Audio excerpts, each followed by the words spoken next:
ਸਾਰੀ ਸੰਗਤ ਨੂੰ ਵਾਹਿਗੁਰੂ ਜੀ ਕਾ ਖਾਲਸਾ, ਵਾਹਿਗੁਰੂ ਜੀ ਕੀ ਫਤਿਹ। ਜਪਜੀ ਸਾਹਿਬ ਦੇ ਕਥਾ ਵਾਰਤਾ ਹੋ ਰਹੀ ਹੈ। ਕੱਲ 20 ਪੌੜੀਆਂ ਤੱਕ ਕਥਾ ਹੋ ਗਈ ਸੀ। ਅੱਜ 21ਵੀਂ ਪੌੜੀ ਤੋਂ ਕਥਾ ਸ਼ੁਰੂ ਹੋਣੀ ਹੈ। 21ਵੀਂ ਪੌੜੀ ਦੀ ਪਹਿਲੀ ਪੰਕਤੀ ਹੈ, ਤੀਰਥ ਤਪ ਦਇਆ ਦਤ ਦਾਨ, ਜੇ ਕੋ ਪਾਵੈ ਤਿਲ ਕਾ ਮਾਨ।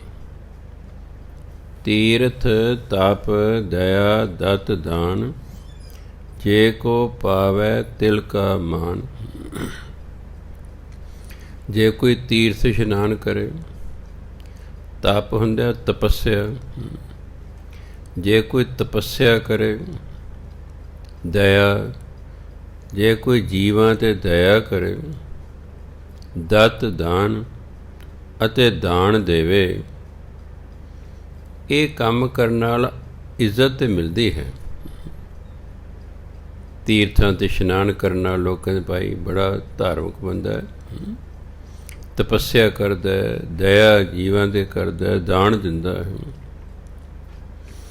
ਇਹਦੇ ਨਾਲ ਆਦਰ ਮਾਣ ਤੇ ਮਿਲਦਾ ਹੈ। ਪਰ ਗੁਰੂ ਮਹਾਰਾਜ ਕੇ ਜੇ ਕੋ ਪਾਵੈ ਤਿਲ ਕਾ ਮਾਨ, ਮਾਨ ਮਨੇ ਆਦਰ ਮਾਣ।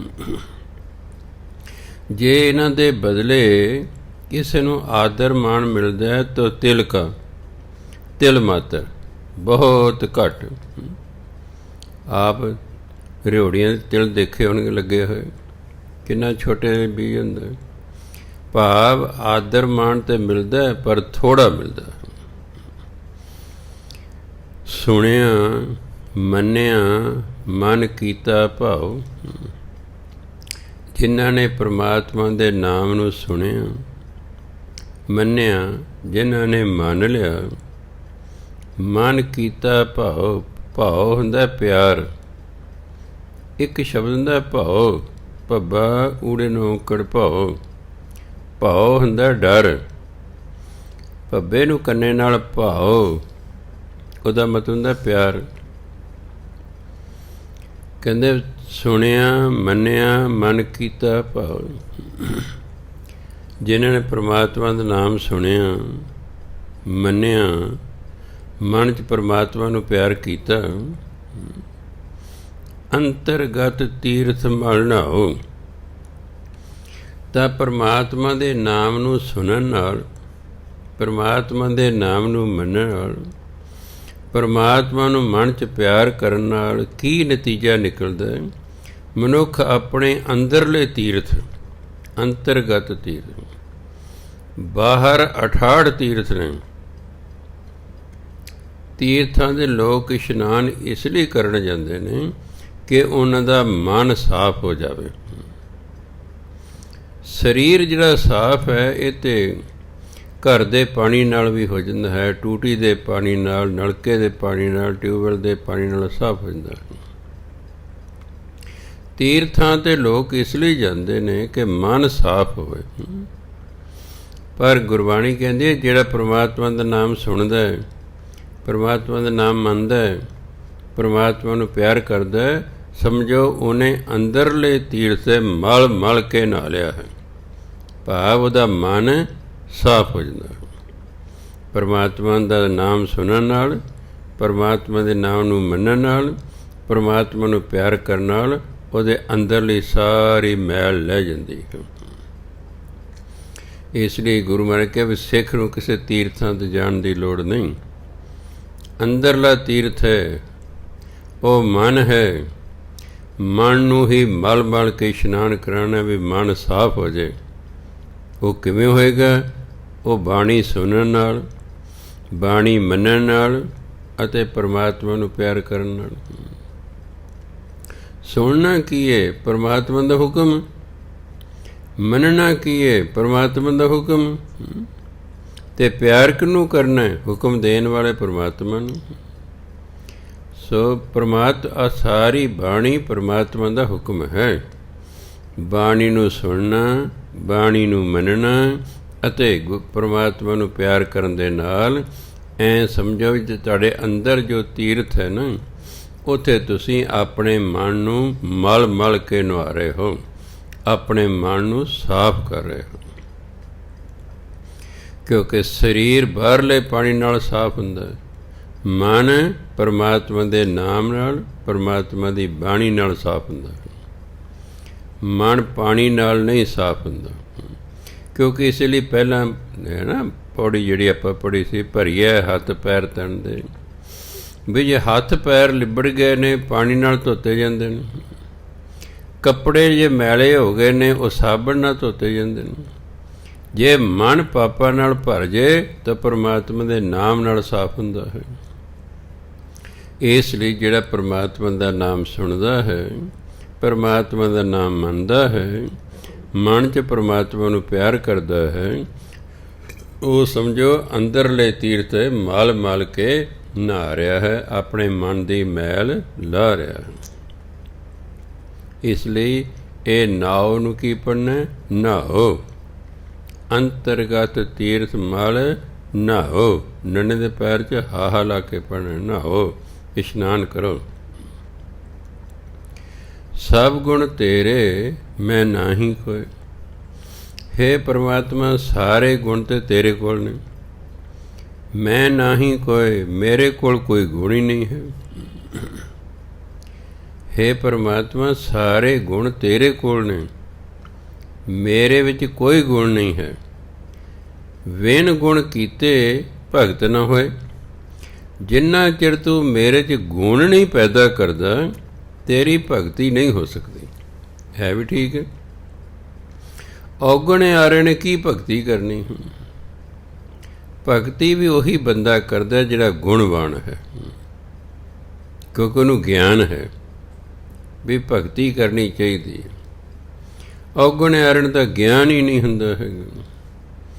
ਇਸ ਲਈ ਸਾਡੇ ਵੱਲੋਂ ਕਿਹਾ ਜਾ ਰਿਹਾ ਹੈ ਕਿ ਹੇ ਪਰਮਾਤਮਾ, ਸਾਰੇ ਗੁਣ ਤੇਰੇ ਕੋਲ ਨੇ, ਮੇਰੇ ਕੋਲ ਕੋਈ ਗੁਣ ਨਹੀਂ ਹੈ।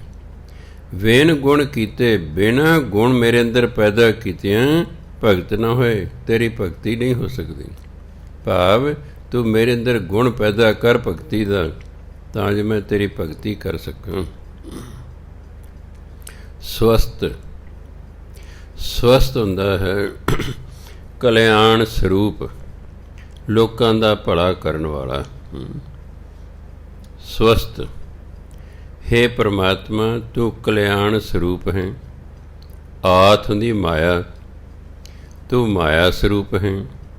ਬਾਣੀ, ਤੂੰ ਬਾਣੀ ਹੈ।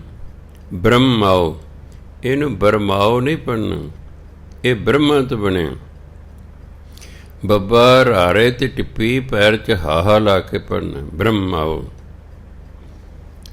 ਹੇ ਪਰਮਾਤਮਾ, ਤੂੰ ਕਲਿਆਣ ਸਰੂਪ ਹੈ, ਤੂੰ ਹੀ ਮਾਇਆ ਹੈ, ਤੂੰ ਹੀ ਬਾਣੀ ਹੈ, ਤੂੰ ਹੀ ਬ੍ਰਹਮਾ ਹੈ। ਸਤ ਸੁਹਾਨ ਸਦਾ ਮਨ ਚਾਉ, ਤੂੰ ਸਤ ਹੈ, ਤੂੰ ਸਦਾ ਰਹਿਣ ਵਾਲਾ ਹੈ, ਤੂੰ ਸਦੀਵੀ ਹੈ। ਸੁਹਾਨ ਹੁੰਦਾ ਸੁੰਦਰ, ਤੂੰ ਸੁੰਦਰ ਹੈ। ਸਦਾ ਮਨ ਚਾਉ, ਤੇ ਤੇਰੇ ਮਨ 'ਚ ਸਦਾ ਚਾਅ ਹੈ, ਭਾਵ ਤੂੰ ਹਮੇਸ਼ਾ ਖਿੜਿਆ ਰਹਿੰਦਾ ਹੈ। ਹੇ ਪਰਮਾਤਮਾ, ਤੂੰ ਕਲਿਆਣ ਸਰੂਪ ਹੈ। ਸਵਸਤ, ਤੂੰ ਕਲਿਆਣ ਸਰੂਪ ਹੈ। ਆਥ, ਆਥ, ਤੂੰ ਮਾਇਆ ਹੈ। ਬਾਣੀ, ਤੂੰ ਹੀ ਬਾਣੀ ਹੈ। ਬ੍ਰਹਮਾਓ, ਤੂੰ ਹੀ ਬ੍ਰਹਮਾ ਹੈ। ਸਤ, ਤੂੰ ਸਦਾ ਰਹਿਣ ਵਾਲਾ ਹੈ। ਸੁਹਾਨ, ਤੂੰ ਸੁੰਦਰ ਹੈ। ਸਦਾ ਮਨ ਚਾਓ, ਅਤੇ ਤੇਰੇ ਮਨ 'ਚ ਸਦਾ ਚਾਅ ਰਹਿੰਦਾ, ਖੇੜਾ ਰਹਿੰਦਾ। ਕਵਣ ਸੋ ਵੇਲਾ ਵਖਤ ਕਵਣ, ਕਵਣ ਥਿਤ ਕਵਣ ਵਾਰ। ਇਹ ਪੜ੍ਹਨ ਖਿਆਲ ਰੱਖਣਾ ਜੀ। ਕਵਣ ਸੋ ਵੇਲਾ, ਪਹਿਲਾ ਕਵਣ ਜਿਹੜਾ ਵੇਲੇ ਨਾਲ ਲੱਗਾ, ਵਖਤ ਕਵਣ, ਦੂਜਾ ਕਵਣ ਵਖਤ ਨਾਲ ਲੱਗਾ ਹੈ। ਕਵਣ ਥਿਤ, ਤੀਜਾ ਕਵਣ ਥਿਤ ਨਾਲ ਲੱਗਾ। ਕਵਣ ਵਾਰ, ਚੌਥਾ ਕਵਣ ਵਾਰ ਨਾਲ ਲੱਗਾ। ਹੁਣ ਇੱਥੇ ਦੋ ਥਾਂ ਦੇ ਇਕੱਠਾ ਕਵਣ ਕਵਣ ਹੈ। ਇਹਨੂੰ ਕਵਣ ਸੋਵੇਲਾ ਵਕਤ ਕਵਣ ਕਵਣ ਥਿਤ ਵਾਰਾ ਨਹੀਂ ਪੜ੍ਹਨਾ। ਕਵਣ ਸੋਵੇਲਾ ਵਕਤ ਕਵਣ ਕਵਣ ਥਿਤ ਕਵਣ ਵਾਰ ਕਵਣ ਸਿਰੁਤੀ ਮਾਹ ਕਵਣ। ਇਹਨੂੰ ਮਾਹੋ ਨਹੀਂ ਪੜ੍ਹਨਾ। ਮਾਹ ਹੁੰਦਾ ਮਹੀਨਾ। ਮਹੀਨਾ ਹੈ ਇੱਕ ਵਚਨ। ਇੱਕ ਵਚਨ ਕਾਰਨ ਹਾਹੇ ਨੂੰ ਔਂਕੜ ਲੱਗਾ ਹੋਇਆ। ਇਹ ਬੋਲਣ ਲਈ ਨਹੀਂ, ਇਹ ਅਰਥ ਕਰਨ ਲਈ ਹੈ। ਜੇ ਹਾਹੇ ਨੂੰ ਔਂਕੜ ਨਾ ਹੁੰਦਾ ਫਿਰ ਮਾਹ ਦਾ ਮਤਲਬ ਸੀ ਮਹੀਨੇ, ਫਿਰ ਬਹੁਵਚਨ ਹੋ ਜਾਣਾ ਸੀ। ਹੁਣ ਕਿ ਰੁੱਤੀ ਇੱਕ ਵਚਨ ਹੈ, ਅੱਗੇ ਫਿਰ ਮਾਹ ਹੈ, ਇਹ ਵੀ ਇੱਕ ਵਚਨ ਹੈ, ਤਾਂ ਹਾਹੇ ਨੂੰ ਔਂਕੜ ਲੱਗਾ। ਇਹਨੂੰ ਮਾਹੋ ਨਹੀਂ ਪੜ੍ਹਨਾ। ਕਵਣ ਸੇ ਰੁੱਤੀ ਮਾਹ ਕਵਣ ਜਿਤ ਹੁਆ ਆਕਾਰ। ਕਵਣ ਮੈਨੇ ਕਿਹੜਾ, ਕਵਣ ਸਵੇਲਾ ਉਹ ਕਿਹੜਾ ਵੇਲਾ ਸੀ। ਵਕਤ ਕਵਣ, ਵਕਤ ਤੋਂ ਬਦਲ ਕੇ ਸ਼ਬਦ ਬਣਿਆ ਵਕਤ। ਜਿਵੇਂ ਕਾਗਜ਼ ਤੋਂ ਬਦਲ ਕੇ ਬਣਿਆ ਕਾਗਦ, ਪ੍ਰਕਾਸ਼ ਤੋਂ ਬਦਲ ਕੇ ਬਣਿਆ ਪ੍ਰਗਾਸ। ਸਮੇਂ ਨਾਲ ਸ਼ਬਦਾਂ ਦਾ ਰੂਪ ਬਦਲਦਾ ਰਹਿੰਦਾ। ਅਸਲ ਹੈ ਕਾਗਜ਼, ਉਸ ਤੋਂ ਬਣਿਆ ਕਾਗਦ। ਅਸਲ ਸ਼ਬਦ ਹੈ ਵਕਤ, ਉਸ ਤੋਂ ਬਣ ਗਿਆ ਵਕਤ, ਉਸ ਤੋਂ ਵਕਤ ਬਣ ਗਿਆ। ਜਿਵੇਂ ਕਾਜ਼ੀਆਂ, ਕਾਜ਼ੀਆਂ ਤੋਂ ਬਣ ਗਿਆ ਕਾਦੀਆਂ। ਮੀਨਿੰਗ ਉਹੀ ਹੈ। ਕਵਣ ਸੋਵੇਲਾ, ਅੱਗੇ ਅਗਲੀ ਲਾਈਨ 'ਚ ਨਾ ਕਵਣ ਸਰੁਤੀ ਮਾਹ ਕਵਣ ਜਿਤ ਹੋਆ ਆਕਾਰ। ਕਹਿੰਦੇ ਜਦੋਂ ਆਕਾਰ ਹੋਇਆ, ਇਹ ਸਾਰਾ ਸੰਸਾਰ ਬਣਿਆ, ਕਵਣ ਸਵੇਲਾ ਉਦੋਂ ਕਿਹੜਾ ਵੇਲਾ ਸੀ। ਵਕਤ ਕਵਣ ਕਿਹੜਾ ਵਕਤ ਸੀ। ਕਵਣ ਥਿਤ ਕਿਹੜੀ ਥਿਤ ਸੀ। ਏਕਮ ਸੀ, ਦੂਜ ਸੀ, ਤੀਜ ਸੀ, ਚੌਥ ਸੀ, ਪੰਚਮੀ ਸੀ, ਦਸਵੀਂ ਸੀ, ਇਕਾਦਸ਼ੀ ਸੀ। ਕਿਹੜੀ ਥਿਤ ਸੀ, ਕਿਹੜੀ ਥਿਤ ਸੀ। ਕਵਣ ਵਾਰ, ਵਾਰ ਹੁੰਦਾ ਦਿਨ। ਜਿਵੇਂ ਕਿ ਹਫ਼ਤੇ ਕਿੰਨੇ ਵਾਰ ਹੁੰਦੇ ਨੇ, 7 ਵਾਰ ਆ, 7 ਵਾਰ ਹੁੰਦੇ, 7 ਦਿਨ ਹੁੰਦੇ ਨੇ। ਵਾਰ ਮੈਨੇ ਦਿਨ। ਕਹਿੰਦੇ ਜਦੋਂ ਇਹ ਸ੍ਰਿਸ਼ਟੀ ਬਣੀ, ਕਵਣ ਸਵੇਲਾ ਉਸ ਵੇਲੇ ਕਿਹੜਾ ਟਾਈਮ ਸੀ। ਵਕਤ ਕਵਣ ਉਸ ਵੇਲੇ ਕਿਹੜਾ ਵਕਤ ਸੀ। ਕਵਣ ਥਿਤ ਉਦੋਂ ਕਿਹੜੀ ਥਿਤ ਸੀ। ਕਵਣ ਵਾਰ ਉਦੋਂ ਕਿਹੜਾ ਦਿਨ ਸੀ। ਕਵਣ ਸਰੁਤੀ ਉਦੋਂ ਕਿਹੜੀ ਰੁੱਤ ਸੀ। ਮਾਹ ਕਵਣ ਉਦੋਂ ਕਿਹੜਾ ਮਹੀਨਾ ਸੀ। ਜਿਤ ਹੋਆ ਆਕਾਰ ਜਦੋਂ ਇਹ ਸਾਰਾ ਆਕਾਰ ਬਣਿਆ ਹੈ, ਜਦੋਂ ਇਹ ਸਾਰਾ ਸੰਸਾਰ ਬਣਿਆ ਹੈ। ਵੇਲ ਨਾ ਪਾਈਆ ਪੰਡਤੀ, ਇਹ ਪਾਈਆ ਪੜ੍ਹਨਾ। ਵੇਲ ਨਾ ਪਾਈਆ ਪੰਡਤੀ, ਇਹ ਪੰਡਤੀ ਪੜ੍ਹਨਾ। ਤੱਤੇ ਨੂੰ ਪਿਆਰੀ ਬਿੰਦੀ। ਗੁਰਬਾਣੀ ਜਦੋਂ ਬਹੁਵਚਨ ਬਣਾਉਣਾ ਹੁੰਦਾ ਫਿਰ ਬਿੰਦੀ ਲੱਗ ਜਾਂਦੀ ਹੈ। ਜਿਵੇਂ ਸਿੱਖੀ, ਸਿੱਖਾਂ ਨੇ। ਗੁਰਮੁਖੀ, ਗੁਰਮੁਖਾਂ ਨੇ। ਮਨਮੁਖੀ, ਮਨਮੁਖਾਂ ਨੇ। ਪੰਡਤੀ, ਪੰਡਤਾਂ ਨੇ। ਇਸ ਤਰ੍ਹਾਂ ਬਣਾਇਆ ਹੁੰਦਾ। ਵੇਲ ਨਾ ਪਾਈਆ ਪੰਡਤੀ। ਪੰਡਤਾਂ ਨੂੰ ਵੀ ਉਸ ਵੇਲੇ ਦਾ ਕੋਈ ਪਤਾ ਨਹੀਂ ਜਦੋਂ ਇਹ ਸੰਸਾਰ ਬਣੇ। ਕਹਿੰਦੇ ਜੇ ਪਤਾ ਹੁੰਦਾ, ਜੇ ਹੋਵੇ ਲੇਖ ਪੁਰਾਣ, ਫਿਰ ਜਿਹਨਾਂ ਨੇ ਪੁਰਾਣ ਲਿਖੇ ਉਸ ਦੇ ਵਿੱਚ ਕੋਈ ਨਾ ਕੋਈ ਲੇਖ ਲਿਖਣ ਦਾ ਭਾਵ ਇਹਦਾ ਵਰਣਨ ਕੀਤਾ ਹੁੰਦਾ ਕਿ ਸੰਸਾਰ ਫਲਾਣੇ ਦਿਨ ਫਲਾਣੇ ਸੰਨ 'ਚ ਬਣਿਆ ਸੀ। ਇਸ ਲਈ ਪੰਡਤਾਂ ਨੂੰ ਵੀ ਇਸ ਗੱਲ ਦਾ ਪਤਾ ਨਹੀਂ। ਵਕਤ ਨਾ ਪਾਇਓ ਕਾਦੀਆਂ, ਕਾਜ਼ੀਆਂ ਤੋਂ ਬਣਿਆ ਕਾਦੀਆਂ। ਵਕਤ ਮੈਨੇ ਵਕਤ, ਸਮਾਂ। ਕਾਜ਼ੀਆਂ ਨੂੰ ਵੀ ਉਸ ਸਮੇਂ ਦਾ ਨਹੀਂ ਪਤਾ ਜਦੋਂ ਆਕਾਰ ਬਣਿਆ। ਜੇ ਲਿਖਣ ਲੇਖ ਕੁਰਾਨ, ਨਹੀਂ ਤਾਂ ਕੁਰਾਨ ਦੇ ਵਿੱਚ ਇਹਦਾ ਵਰਣਨ ਕਰ ਦਿੰਦੇ। ਜੇ ਉਹਨਾਂ ਨੂੰ ਪਤਾ ਹੁੰਦਾ ਵੀ ਕਦੋਂ ਸੰਸਾਰ ਬਣੇ ਤਾਂ ਉਹ ਕੁਰਾਨ ਦੇ ਵਿੱਚ ਇਹ ਲੇਖ ਲਿਖ ਦਿੰਦੇ, ਵਰਣਨ ਕਰ ਦਿੰਦੇ। ਥਿਤ ਵਾਰ ਨਾ ਜੋਗੀ ਜਾਣੈ, ਰੁੱਤ ਮਾਹ ਨਾ ਕੋਈ। ਜਿਹੜੇ ਜੋਗੀ ਨੇ ਉਹ ਵੀ ਕੋਈ ਥਿਤ ਨਹੀਂ ਜਾਣਦੇ, ਕਿਹੜੀ ਥਿਤ ਨੂੰ ਸੰਸਾਰ ਬਣਿਆ। ਵਾਰ ਉਹ ਦਿਨ ਵੀ ਨਹੀਂ ਜਾਣਦੇ। ਰੁੱਤ ਉਹਨਾਂ ਨੂੰ ਰੁੱਤ ਦਾ ਵੀ ਨਹੀਂ ਪਤਾ ਵੀ ਕਿਹੜੀ ਰੁੱਤ ਸੰਸਾਰ ਬਣਿਆ। ਮਾਹ ਨਾ ਕੋਈ, ਨਾ ਉਹਨੂੰ ਮਹੀਨੇ ਦਾ ਪਤਾ। ਭਾਵ ਜੋਗੀਆਂ ਨੂੰ ਵੀ ਨਹੀਂ ਪਤਾ, ਕਾਜ਼ੀਆਂ ਨੂੰ ਵੀ ਨਹੀਂ ਪਤਾ, ਪੰਡਤਾਂ ਨੂੰ ਵੀ ਨਹੀਂ ਪਤਾ। ਫਿਰ ਪਤਾ ਕਿਹਨੂੰ ਹੈ? ਜਾ ਕਰਤਾ ਸਿਰਠੀ ਕੋ ਸਾਜੇ, ਆਪੇ ਜਾਣੈ ਸੋਈ। ਜਾ ਹੁੰਦਾ ਜਿਹੜਾ, ਇਹ ਜਾਂ ਕਰਤਾ ਨਹੀਂ ਪੜ੍ਹ ਦੇਣਾ। ਜਾ ਮੈਨੇ ਜਿਹੜਾ, ਕਰਤਾ ਮੈਨੇ ਆਕਾਰ ਬਣਾਉਣ ਵਾਲਾ ਪਰਮਾਤਮਾ। ਸਿਰਠੀ ਖਿਆਲ ਰੱਖਣਾ। ਕਈ ਵਾਰੀ ਬੇਧਿਆਨੇ ਹੋ ਕੇ ਕਈ ਪਾਠੀ ਪੜ੍ਹਦੇ ਸ੍ਰਿਸ਼ਟੀ, ਮੀਨਿੰਗ ਸ੍ਰਿਸ਼ਟੀ ਹੀ ਹੈ, ਪਰ ਇੱਥੇ ਲਿਖੇ ਸਿਰਠੀ। ਜਾ ਕਰਤਾ ਸਿਰਠੀ ਕੋ ਸਾਜੇ। ਜਿਹੜਾ ਕਰਤਾ ਇਸ ਸੰਸਾਰ ਨੂੰ ਬਣਾਉਂਦਾ ਹੈ ਨਾ, ਆਪੇ ਜਾਣੈ ਸੋਈ। ਉਹੀ ਜਾਣਦਾ ਕਿ ਉਸਨੇ ਸੰਸਾਰ ਕਦੋਂ ਬਣਾਇਆ। ਅਸੀਂ ਨਹੀਂ ਜਾਣਦੇ। ਅਸੀਂ ਕਿਉਂ ਨਹੀਂ ਜਾਣਦੇ? ਕਿਉਂਕਿ ਅਸੀਂ ਬਾਅਦ ਦੇ ਵਿੱਚ ਪੈਦਾ ਹੋਏ ਹਾਂ। ਜਿਵੇਂ ਪਿਤਾ ਕਾ ਜਨਮ ਕੀ ਜਾਣੈ ਪੂਤ, ਪੁੱਤਰ ਨੂੰ ਕੀ ਪਤਾ ਹੈ ਉਹਦਾ ਪਿਤਾ ਕਦੋਂ ਪੈਦਾ ਹੋਇਆ, ਕਿਉਂ ਪਿਤਾ ਦੇ ਪਹਿਲਾਂ ਪੈਦਾ ਹੋਇਆ। ਪਿਤਾ ਨੂੰ ਤੇ ਪਤਾ ਹੁੰਦਾ ਮੇਰਾ ਪੁੱਤਰ ਕਦੋਂ ਪੈਦਾ ਹੋਇਆ, ਪੁੱਤਰ ਨੂੰ ਨਹੀਂ ਪਤਾ ਮੇਰਾ ਪਿਤਾ ਕਦੋਂ ਪੈਦਾ ਹੋਇਆ। ਪਰਮਾਤਮਾ ਨੇ ਇਹ ਸਾਰਾ ਸੰਸਾਰ ਬਣਾਇਆ, ਇਸ ਲਈ ਉਸੇ ਨੂੰ ਹੀ ਪਤਾ ਹੈ। ਕਿਉਂਕਿ ਅਸੀਂ ਤਾਂ ਬਾਅਦ 'ਚ ਬਣੇ ਹਾਂ, ਇਸ ਲਈ ਸਾਨੂੰ ਕਿਸੇ ਨੂੰ ਵੀ ਨਹੀਂ ਪਤਾ। ਕਿਵ ਕਰ ਆਖਾਂ ਕਿਵ ਸਾਲਾਹੀ, ਕਿਉਂ ਵਰਨੀ ਕਿਵ ਜਾਣ। ਇਸ ਦੇ ਵਿੱਚ ਮੈਂ ਦੀ ਭਾਵਨਾ ਹੈ। ਜਿਸ ਪੰਗਤੀ ਦੇ ਵਿੱਚ ਮੈਂ ਦੀ ਭਾਵਨਾ ਹੋਵੇ ਨਾ, ਉਹ ਜਿਹੜੀ ਕਿਰਿਆ ਹੈ ਉਹ ਨੱਕ ਰਾਹੀਂ ਬੋਲੀ ਜਾਂਦੀ। ਇੱਥੇ ਆਖਾ ਨਹੀਂ ਪੜਾਂਗੇ ਵੀ ਮੈਂ ਆਖਾਂ ਆ ਭਾਵ। ਸਾਲਾਹੀ ਨੂੰ ਪੜਾਂਗੇ ਸਾਲਾਹੀ, ਕਿਉਂਕਿ ਮੈਂ ਦੀ ਭਾਵਨਾ। ਕਿਵ ਕਰ ਆਖਾਂ ਕਿਵ ਸਾਲਾਹੀ, ਕਿਉਂ ਵਰਨੀ ਕਿਵ ਜਾਣ। ਮੈਂ ਕਿਵੇਂ ਪਰਮਾਤਮਾ ਬਾਰੇ ਕੁਝ ਕਹਿ ਸਕਦਾ ਹਾਂ। ਕਿਵ ਸਲਾਹੀ, ਮੈਂ ਉਹਦੀ ਕਿਵੇਂ ਸਿਫਤ ਸਲਾਹ ਕਰਾਂ। ਕਿਉਂ ਵਰਨੀ, ਮੈਂ ਉਹਦਾ ਵਰਣਨ ਕਿਵੇਂ ਕਰਾਂ। ਕਿਵ ਜਾਣਾ, ਮੈਂ ਉਸ ਨੂੰ ਕਿਵੇਂ ਜਾਣ ਸਕਦਾ ਹਾਂ। ਨਾਨਕ ਆਖਣ ਸਭ ਕੋ ਆਖੈ।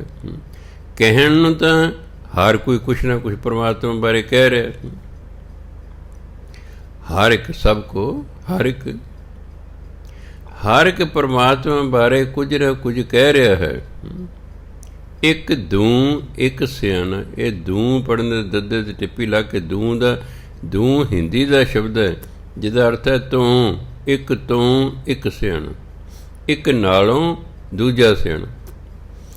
ਆਪਣੇ ਆਪ ਨੂੰ ਇੱਕ ਦੂਜੇ ਤੋਂ ਸਿਆਣਾ ਸਮਝ ਕੇ ਹਰ ਇੱਕ ਕੁਝ ਨਾ ਕੁਝ ਪਰਮਾਤਮਾ ਬਾਰੇ ਕਹਿ ਰਿਹਾ ਹੈ,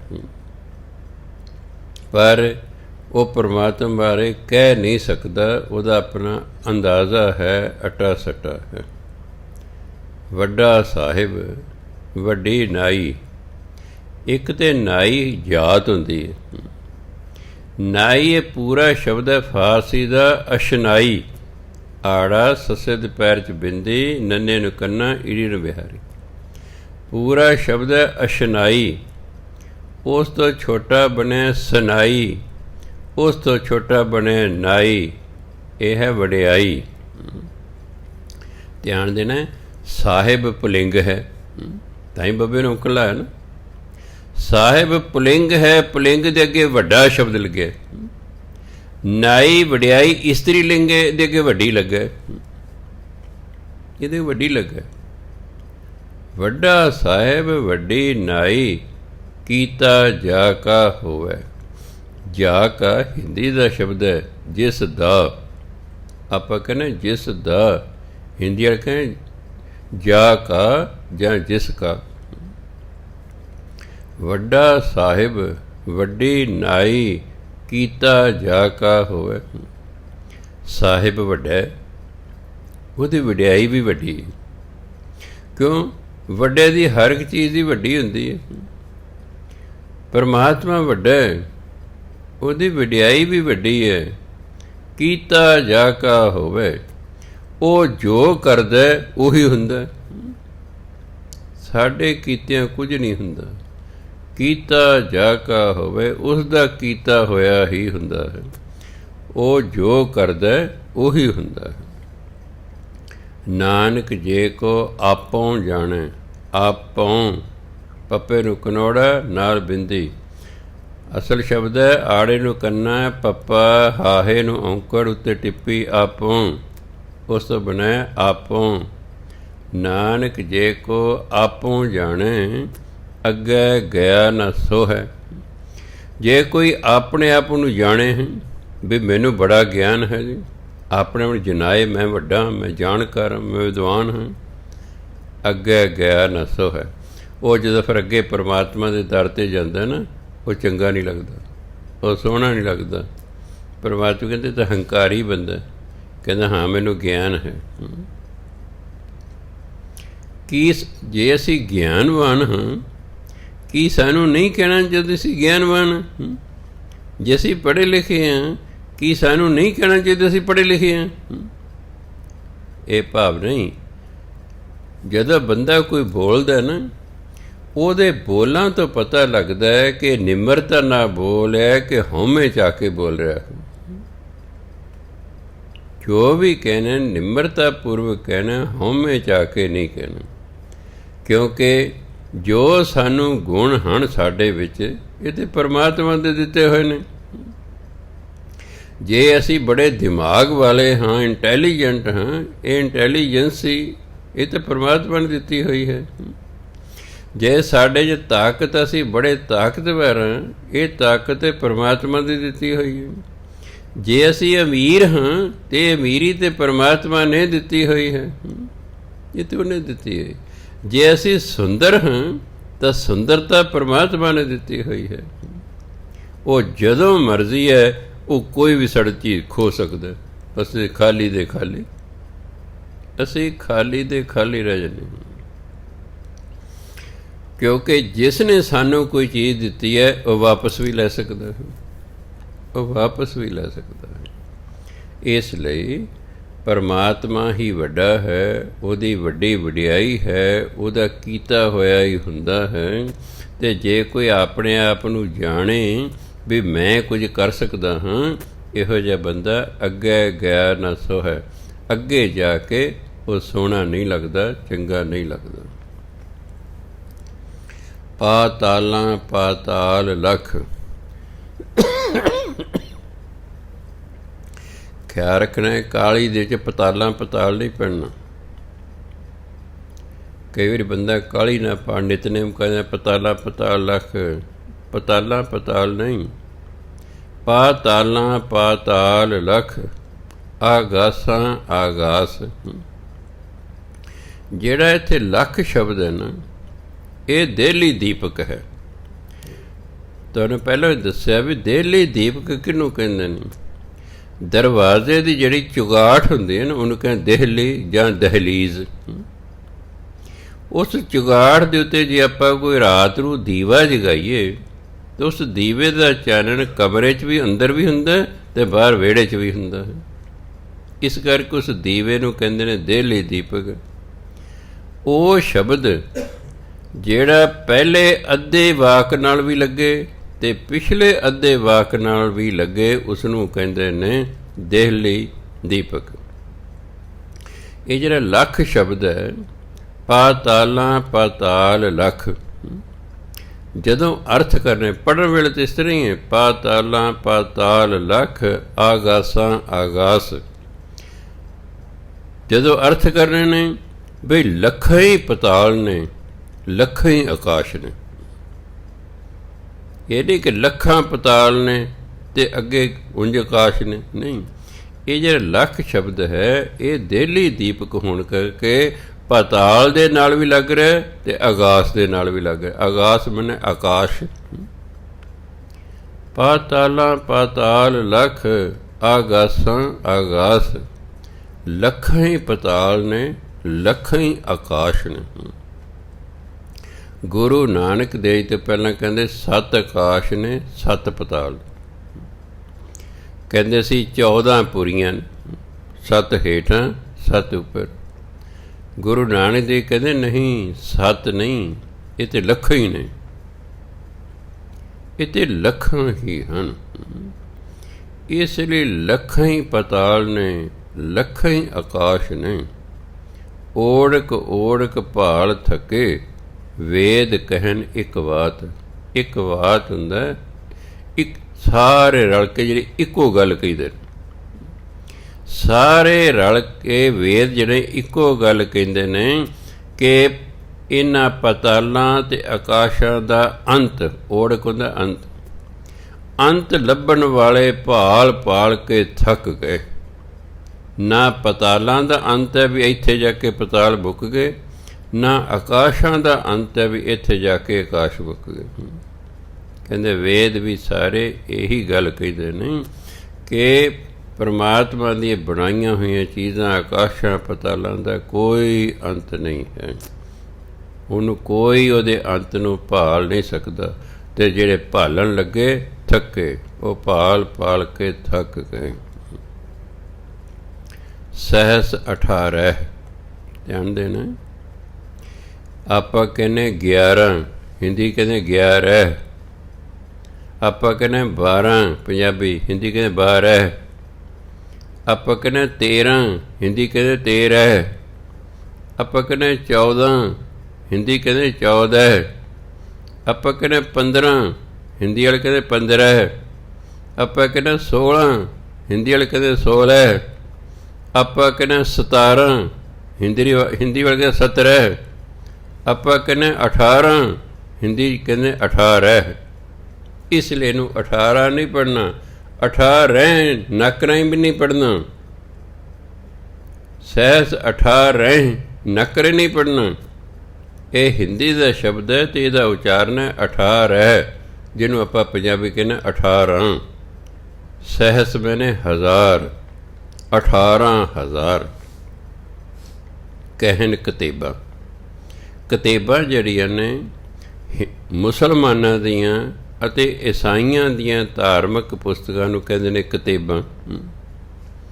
ਈਸਾਈਆਂ ਅਤੇ ਮੁਸਲਮਾਨਾਂ ਦੀਆਂ ਜਿਹੜੀ ਧਾਰਮਿਕ ਕਿਤਾਬਾਂ ਨੇ ਉਹ ਕਹਿੰਦੇ 18,000 ਸ੍ਰਿਸ਼ਟੀਆਂ ਨੇ, ਵੀ 18,000 ਸ੍ਰਿਸ਼ਟੀਆਂ ਨੇ।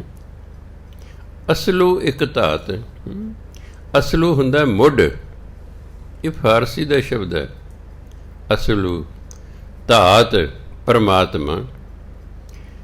ਸਾਰੀਆਂ ਸ੍ਰਿਸ਼ਟੀਆਂ ਜਿੰਨੀਆਂ ਵੀ ਹੈਗੀਆਂ, ਜੋ ਵੀ ਧਾਰਮਿਕ ਗ੍ਰੰਥ ਕਹਿੰਦੇ ਨੇ, ਉਹਨਾਂ ਦਾ ਮੁੱਢ ਪਰਮਾਤਮਾ ਹੈ। ਪਾਪ ਬਣਾਉਣ ਵਾਲਾ ਉਹਨਾਂ ਨੂੰ ਕੌਣ ਹੈ? ਪਰਮਾਤਮਾ। ਉਹਨਾਂ ਦਾ ਮੂਲ ਇੱਕ ਧਾਤ ਹੈ, ਇੱਕ ਪਰਮਾਤਮਾ ਹੀ ਹੈ। ਇਹ ਧਾਤੂ ਨਹੀਂ ਸਮਝ ਲੈਣਾ ਵੀ ਹਿੰਦੀ ਦੇ ਕੋਈ ਧਾਤੂ, ਪੰਜਾਬੀ ਦੇ ਧਾਤੂ ਤੱਤੇ ਰੋਕ ਲੱਗਾ, ਨਹੀਂ। ਧਾਤੂ ਇਸਤਰੀ ਲਿੰਗ ਹੁੰਦਾ ਹੈ। ਸੋਨਾ ਚਾਂਦੀ ਇਹ ਸਾਰੀਆਂ ਧਾਤਾਂ ਨੇ, ਇਹ ਸਾਰੇ ਇਸਤਰੀ ਲਿੰਗ ਨੇ। ਧਾਤਾਂ ਇਸਤਰੀ ਲਿੰਗ ਸ਼ਬਦ ਹੈ, ਪਰ ਇਹ ਧਾਤ ਹੈ। ਇਹਦੇ ਅੱਗੇ ਲੱਗਾ ਇੱਕ, ਉਹ ਲੱਗੇ ਕੱਕੇ ਨੂੰ ਔਂਕੜ, ਇਹ ਤਾਂ ਮਤਲਬ ਪੁਲਿੰਗ ਹੈ। ਅਤੇ ਇੱਥੇ ਇਸ ਲਈ ਦਾ ਇੱਥੇ ਧਾਤ ਦਾ ਮਤਲਬ ਪਰਮਾਤਮਾ। ਇਹਨਾਂ ਸਾਰਿਆਂ ਦਾ, ਪਤਾਲਾਂ ਦਾ, ਆਕਾਸ਼ਾਂ ਦਾ, ਧਰਤੀਆਂ ਦਾ ਜਿਹੜਾ ਮੁੱਢ ਮੂਲ ਹੈ ਨਾ, ਉਹ ਪਰਮਾਤਮਾ ਹੈ। ਲੇਖਾ ਹੋਏ ਤਾਂ ਲਿਖੀਐ, ਲੇਖੈ ਹੋਏ ਵਿਨਾਸ਼। ਜੇ ਕੋਈ ਇਹਨਾਂ ਆਕਾਸ਼ਾਂ, ਪਤਾਲਾਂ, ਧਰਤੀਆਂ ਦਾ ਕੋਈ ਲੇਖਾ ਲਿਖਣ ਲੱਗੇ ਨਾ ਵੀ ਇੰਨੀਆਂ ਨੇ, ਲੇਖਾ ਤਾਂ ਹੋ ਹੀ ਨਹੀਂ ਸਕਣਾ। ਲੇਖੈ ਜੋ ਲਿਖਣ ਵਾਲਾ ਹੈ, ਹੋਏ ਵਿਨਾਸ਼, ਉਹਨੇ ਅਖੀਰ ਨੂੰ ਖਤਮ ਹੋ ਜਾਣਾ ਹੈ। ਇਹ ਲੇਖਾ ਨਹੀਂ ਮੁੱਕਣਾ, ਇਹ ਗਿਣਤੀ ਨਹੀਂ ਮੁੱਕਣੀ। ਜੇ ਕੋਈ ਆਕਾਸ਼ਾਂ ਅਤੇ ਪਤਾਲਾਂ, ਧਰਤੀਆਂ ਦੀ ਕੋਈ ਗਿਣਤੀ ਕਰਨ ਲੱਗੇ ਨਾ, ਕਹਿੰਦੇ ਗਿਣਤੀ ਨਹੀਂ ਹੋਣੀ, ਸਗੋਂ ਜਿਹੜਾ ਗਿਣਤੀਕਾਰ ਹੈ, ਜੋ ਗਿਣਤੀ ਕਰ ਰਿਹਾ ਹੈ, ਉਹਨੇ ਹੀ ਇੱਕ ਦਿਨ ਖਤਮ ਹੋ ਜਾਣਾ ਹੈ। ਭਾਵ ਪਰਮਾਤਮਾ ਨੇ ਜੋ ਬਣਾਇਆ ਹੈ ਉਹ ਗਿਣਤੀ ਮਿਣਤੀ ਵਿੱਚ ਨਹੀਂ ਹੈ, ਉਹ ਆਪ ਬੇਅੰਤ ਹੈ। ਇਸ ਲਈ ਉਹਦੀ ਹਰ ਇੱਕ ਚੀਜ਼ ਬਣਾਈ ਵੀ ਬੇਅੰਤ ਹੈ। ਉਹ ਆਪ ਹੀ ਨਹੀਂ ਗਿਣਤੀ ਮਿਣਤੀ ਚਾਹੁੰਦਾ। ਇਸ ਲਈ ਉਹਦੀਆਂ ਬਣਾਈਆਂ ਹੋਈਆਂ ਚੀਜ਼ਾਂ ਵੀ ਕਿਸੇ ਗਿਣਤੀ ਮਿਣਤੀ ਵਿੱਚ ਨਹੀਂ ਹਨ। ਨਾਨਕ ਵੱਡਾ ਆਖੀਐ ਆਪੇ ਜਾਣੈ ਆਪ। ਉਹ ਆਪਣੇ ਆਪ ਨੂੰ ਆਪ ਹੀ ਜਾਣਦਾ ਹੈ। ਬਸ ਅਸੀਂ ਤੇ ਉਹਨੂੰ ਕਹਿਣਾ ਤੂੰ ਵੱਡਾ ਹੈ, ਅਸੀਂ ਤੇ ਉਹਨੂੰ ਵੱਡਾ ਆਖਣਾ। ਉਹ ਕਿੱਡਾ ਵੱਡਾ ਹੈ ਇਹ ਵੀ ਨਹੀਂ ਅਸੀਂ ਦੱਸ ਸਕਦੇ। ਅਸੀਂ ਉਹਨੂੰ ਵੱਡਾ ਕਹਿ ਸਕਦੇ ਹਾਂ, ਪਰ ਉਹ ਐਡਾ ਵੱਡਾ ਹੈ ਇਹ ਨਹੀਂ ਕਹਿ ਸਕਦੇ, ਕਿਉਂਕਿ ਉਹ ਆਪੇ ਜਾਣੈ ਆਪ। ਉਹ ਆਪਣੇ ਆਪ ਨੂੰ ਆਪ ਹੀ ਜਾਣਦਾ ਹੈ। ਅਸੀਂ ਉਹਨੂੰ ਨਹੀਂ ਜਾਣ ਸਕਦੇ, ਅਸੀਂ ਤਾਂ ਸਿਰਫ ਉਹਨੂੰ ਕਹਿ ਸਕਦੇ ਹਾਂ ਉਹ ਵੱਡਾ ਹੈ। ਅੱਗੇ ਕਹਿੰਦੇ ਸਾਲਾਹੀ ਸਾਲਾਹੀ। ਸਾਲਾਹੀ ਹੁੰਦਾ ਸਿਫਤ ਸਲਾਹ ਕਰਨ ਵਾਲੇ। ਸਾਲਾਹੇ ਸਿਫਤ ਸਲਾਹ ਕਰਦੇ ਹਨ। ਏਤੀ ਸੁਰਤ ਨਾ ਪਾਈਆ। ਸਿਫਤ ਸਲਾਹ ਕਰਨ ਵਾਲੇ ਪਰਮਾਤਮਾ ਦੀ ਸਿਫਤ ਸਲਾਹ ਕਰਦੇ ਰਹਿੰਦੇ ਨੇ। ਏਤੀ ਸੁਰਤ ਨਾ ਪਾਈਆ, ਪਰ ਉਹਨਾਂ ਨੂੰ ਰਤੀ ਮਾਤਰ ਵੀ ਪਰਮਾਤਮਾ ਦੀ ਸੋਝੀ ਨਹੀਂ ਹੋਈ ਕਿ ਉਹ ਕਿੱਡਾ ਵੱਡਾ ਹੈ। ਇਸ ਲਈ ਸਾਡਾ ਫਰਜ਼ ਬਣਦਾ ਸਿਰਫ ਉਹਦੀ ਸਿਫਤ ਸਲਾਹ ਕਰੀ ਜਾਣਾ। ਉਹਦੇ ਬਾਰੇ ਜਾਣਨ ਦੀ ਲੋੜ ਨਹੀਂ ਕਿ ਉਹ ਕਿੱਡਾ ਵੱਡਾ ਹੈ, ਉਹ ਕਦੋਂ ਬਣਿਆ, ਉਹਨੇ ਸ੍ਰਿਸ਼ਟੀ ਕਦੋਂ ਬਣਾਈ, ਕਿੰਨੀ ਸ੍ਰਿਸ਼ਟੀ ਹੈ, ਗਿਣਤੀ ਮਿਣਤੀ ਕਿੰਨੀ, ਇਸ ਚੱਕਰ 'ਚ ਨਹੀਂ ਪੈਣਾ। ਜਿਹੜੇ ਉਹਦੀ ਸਿਫਤ ਸਲਾਹ ਕਰਦੇ ਨੇ ਉਹਨਾਂ ਨੂੰ ਤੇ ਉਹਦੇ ਬਾਰੇ ਕੁਝ ਵੀ ਸੋਝੀ ਪ੍ਰਾਪਤ ਨਹੀਂ ਹੋਈ। ਏਤੀ ਕੁਝ ਵੀ ਸੁਰਤ ਸੋਝੀ ਨਾ ਪਾਈਆ ਪਾਈ। ਉਹਨਾਂ ਨੂੰ ਕੁਝ ਵੀ ਪਰਮਾਤਮਾ ਬਾਰੇ ਸੋਝੀ ਨਹੀਂ ਹੋਈ। ਨਦੀਆਂ ਅਤੇ ਵਾਹ ਪਵੈ ਸਮੁੰਦ ਨਾ ਜਾਣੀਐ। ਨਦੀਆਂ ਵਾਹ ਹੁੰਦਾ ਨਾਲੇ, ਛੋਟੀ ਛੋਟੀ ਨਦੀਆਂ। ਵਾਹ ਨਾਲਿਆਂ ਨੂੰ ਕਹਿੰਦੇ ਨੇ। ਹੁਣ ਨਦੀਆਂ ਵੀ ਬਹੁਵਚਨ ਹੈ, ਵਾਹ ਵੀ ਬਹੁਵਚਨ ਹੈ, ਇਸ ਲਈ ਭਵੇਂ ਅੱਗੇ ਕਿਰਿਆ ਵੀ ਬਹੁਵਚਨ ਹੈ। ਜਦੋਂ ਕਰਤਾ ਬਹੁਵਚਨ ਹੁੰਦਾ ਹੈ ਤਾਂ ਕਿਰਿਆ ਵੀ ਬਹੁਵਚਨ ਹੁੰਦੀ ਹੈ। ਜਿਵੇਂ ਲੜਕਾ ਜਾਂਦਾ ਹੈ, ਇੱਕ ਵਚਨ ਹੈ ਲੜਕਾ। ਲੜਕੇ ਹੁਣ ਬਹੁਵਚਨ ਹੋਏ, ਲੜਕੇ ਜਾਂਦੇ ਹਨ। ਕਰਤਾ ਇੱਕ ਵਚਨ ਹੈ ਤੇ ਕਿਰਿਆ ਵੀ ਇੱਕ ਵਚਨ। ਕਰਤਾ ਬਹੁਵਚਨ ਹੈ ਤੇ ਕਿਰਿਆ ਵੀ ਬਹੁਵਚਨ। ਹੁਣ ਨਦੀਆਂ ਅਤੇ ਨਾਲੇ ਇਹ ਬਹੁਵਚਨ ਹੈ, ਇਸ ਲਈ ਅੱਗੇ ਜਿਹੜੀ ਕਿਰਿਆ ਹੈ ਉਹ ਵੀ ਬਹੁਵਚਨ ਹੈ। ਤੇ ਬਹੁਵਚਨ ਕਿਰਿਆ ਨੱਕ ਰਾਹੀਂ ਬੋਲੀ ਜਾਂਦੀ ਹੈ। ਜੇ ਪਵਾਂਗੇ ਨਾ ਪਵੈ ਹੈ, ਉਹਦਾ ਮਤਲਬ ਪੈਂਦਾ ਹੈ। ਪਵੇਂ ਪੈਂਦੇ ਹਨ, ਪਵੈ ਪੈਂਦਾ ਹੈ, ਪਵੇਂ ਪੈਂਦੇ ਹਨ। ਨਦੀਆਂ ਅਤੇ ਵਾਹ ਪਵੈ ਸਮੁੰਦ। ਸਮੁੰਦ ਸਮੁੰਦਰ ਵਿੱਚ, ਦੱਦੇ ਨੂੰ ਸਿਹਾਰੀ ਲਾਏ ਸਮੁੰਦਰ ਵਿੱਚ। ਨਦੀਆਂ ਅਤੇ ਨਾਲੇ ਚਲਦੇ ਚਲਦੇ ਸਮੁੰਦਰ ਵਿੱਚ ਜਾ ਡਿੱਗਦੇ ਨੇ। ਨਾ ਜਾਣੀਏ, ਪਰ ਸਮੁੰਦਰ ਨੂੰ ਜਾਣ ਨਹੀਂ ਸਕਦੇ ਕਿ ਕਿੱਡਾ ਵੱਡਾ ਹੈ।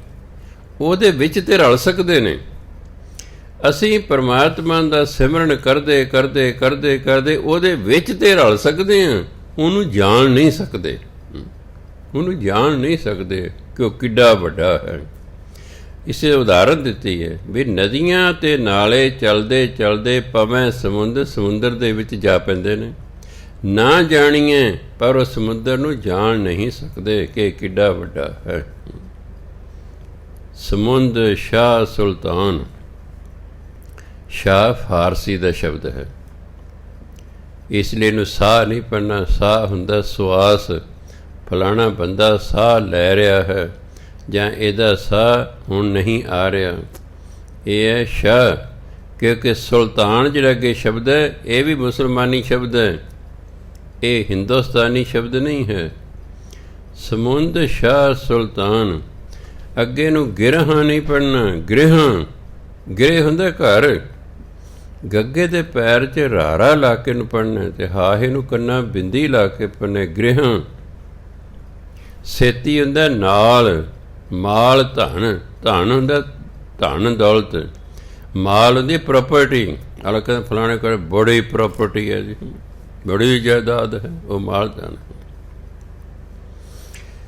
ਜੇ ਕੋਈ ਸਮੁੰਦਰਾਂ ਦਾ ਰਾਜਾ ਹੋਵੇ, ਸਮੁੰਦਰਾਂ ਦਾ ਮਾਲਕ ਹੋਵੇ, ਵੀ ਸਮੁੰਦਰਾਂ 'ਤੇ ਉਹਦਾ ਕਬਜ਼ਾ ਹੋਵੇ, ਗ੍ਰਹਿਾਂ ਸੇਤੀ ਮਾਲ ਧਨ, ਉਹਦੇ ਕੋਲ ਵੱਡੇ ਵੱਡੇ ਘਰ ਹੋਣ ਅਤੇ ਘਰਾਂ ਦੇ ਨਾਲ ਉਹਦੇ ਬਹੁਤ ਸਾਰਾ ਧਨ ਦੌਲਤ ਅਤੇ ਜਾਇਦਾਦ ਹੋਵੇ। ਕੋਈ ਸਮੁੰਦਰਾਂ ਦਾ ਵੀ ਮਾਲਕ ਹੋਵੇ, ਵੱਡੇ ਵੱਡੇ ਘਰਾਂ ਦਾ ਮਾਲਕ ਹੋਵੇ ਅਤੇ ਘਰਾਂ ਦੇ ਨਾਲ ਬਹੁਤ ਉਹਦੇ ਕੋਲ ਧਨ ਮਾਲ ਹੋਵੇ, ਕੀੜੀ ਤੁਲ ਨਾ ਹੋਵਨੀ। ਇਹੋ ਜਿਹੇ ਲੋਕ ਭਾਵੇਂ ਕਿੰਨੇ ਕਿਉਂ ਨਾ ਅਮੀਰ ਹੋਣ, ਕਿੰਨੇ ਵੱਡੇ ਘਰਾਂ ਵਾਲੇ ਕਿਉਂ ਨਾ ਹੋਣ, ਕਿੰਨਾ ਹੀ ਉਹਨਾਂ ਕੋਲ ਧਨ ਦੌਲਤ ਕਿਉਂ ਨਾ ਹੋਵੇ, ਕੀੜੀ ਤੁਲ ਨਾ ਹੋਵਨੀ ਜੇ ਤਿਸ ਮਨੋ ਨਾ ਵੀਸਰੈ। ਉਹ ਉਸ ਕੀੜੀ ਦੇ ਬਰਾਬਰ ਨਹੀਂ ਜਿਸ ਕੀੜੀ ਨੂੰ ਕਦੇ ਪਰਮਾਤਮਾ ਭੁੱਲਦਾ ਹੀ ਨਹੀਂ ਹੈ। ਮਹਾਨਤਾ ਸੰਸਾਰਕ ਅਮੀਰੀ ਨੂੰ ਨਹੀਂ ਦਿੱਤੀ ਧਰਮ 'ਚ, ਧਰਮ ਦੇ ਵਿੱਚ ਮਹਾਨਤਾ ਨਾਮ ਨੂੰ ਦਿੱਤੀ ਗਈ ਹੈ। ਕਹਿੰਦੇ ਕੀੜੀ ਨਾਮ ਜਪਦੀ ਹੈ ਨਾ, ਅਤੇ ਇਹ ਲੋਕ ਅਮੀਰ ਤਾਂ ਹਨ ਪਰ ਨਾਮ ਨਹੀਂ ਜਪਦੇ।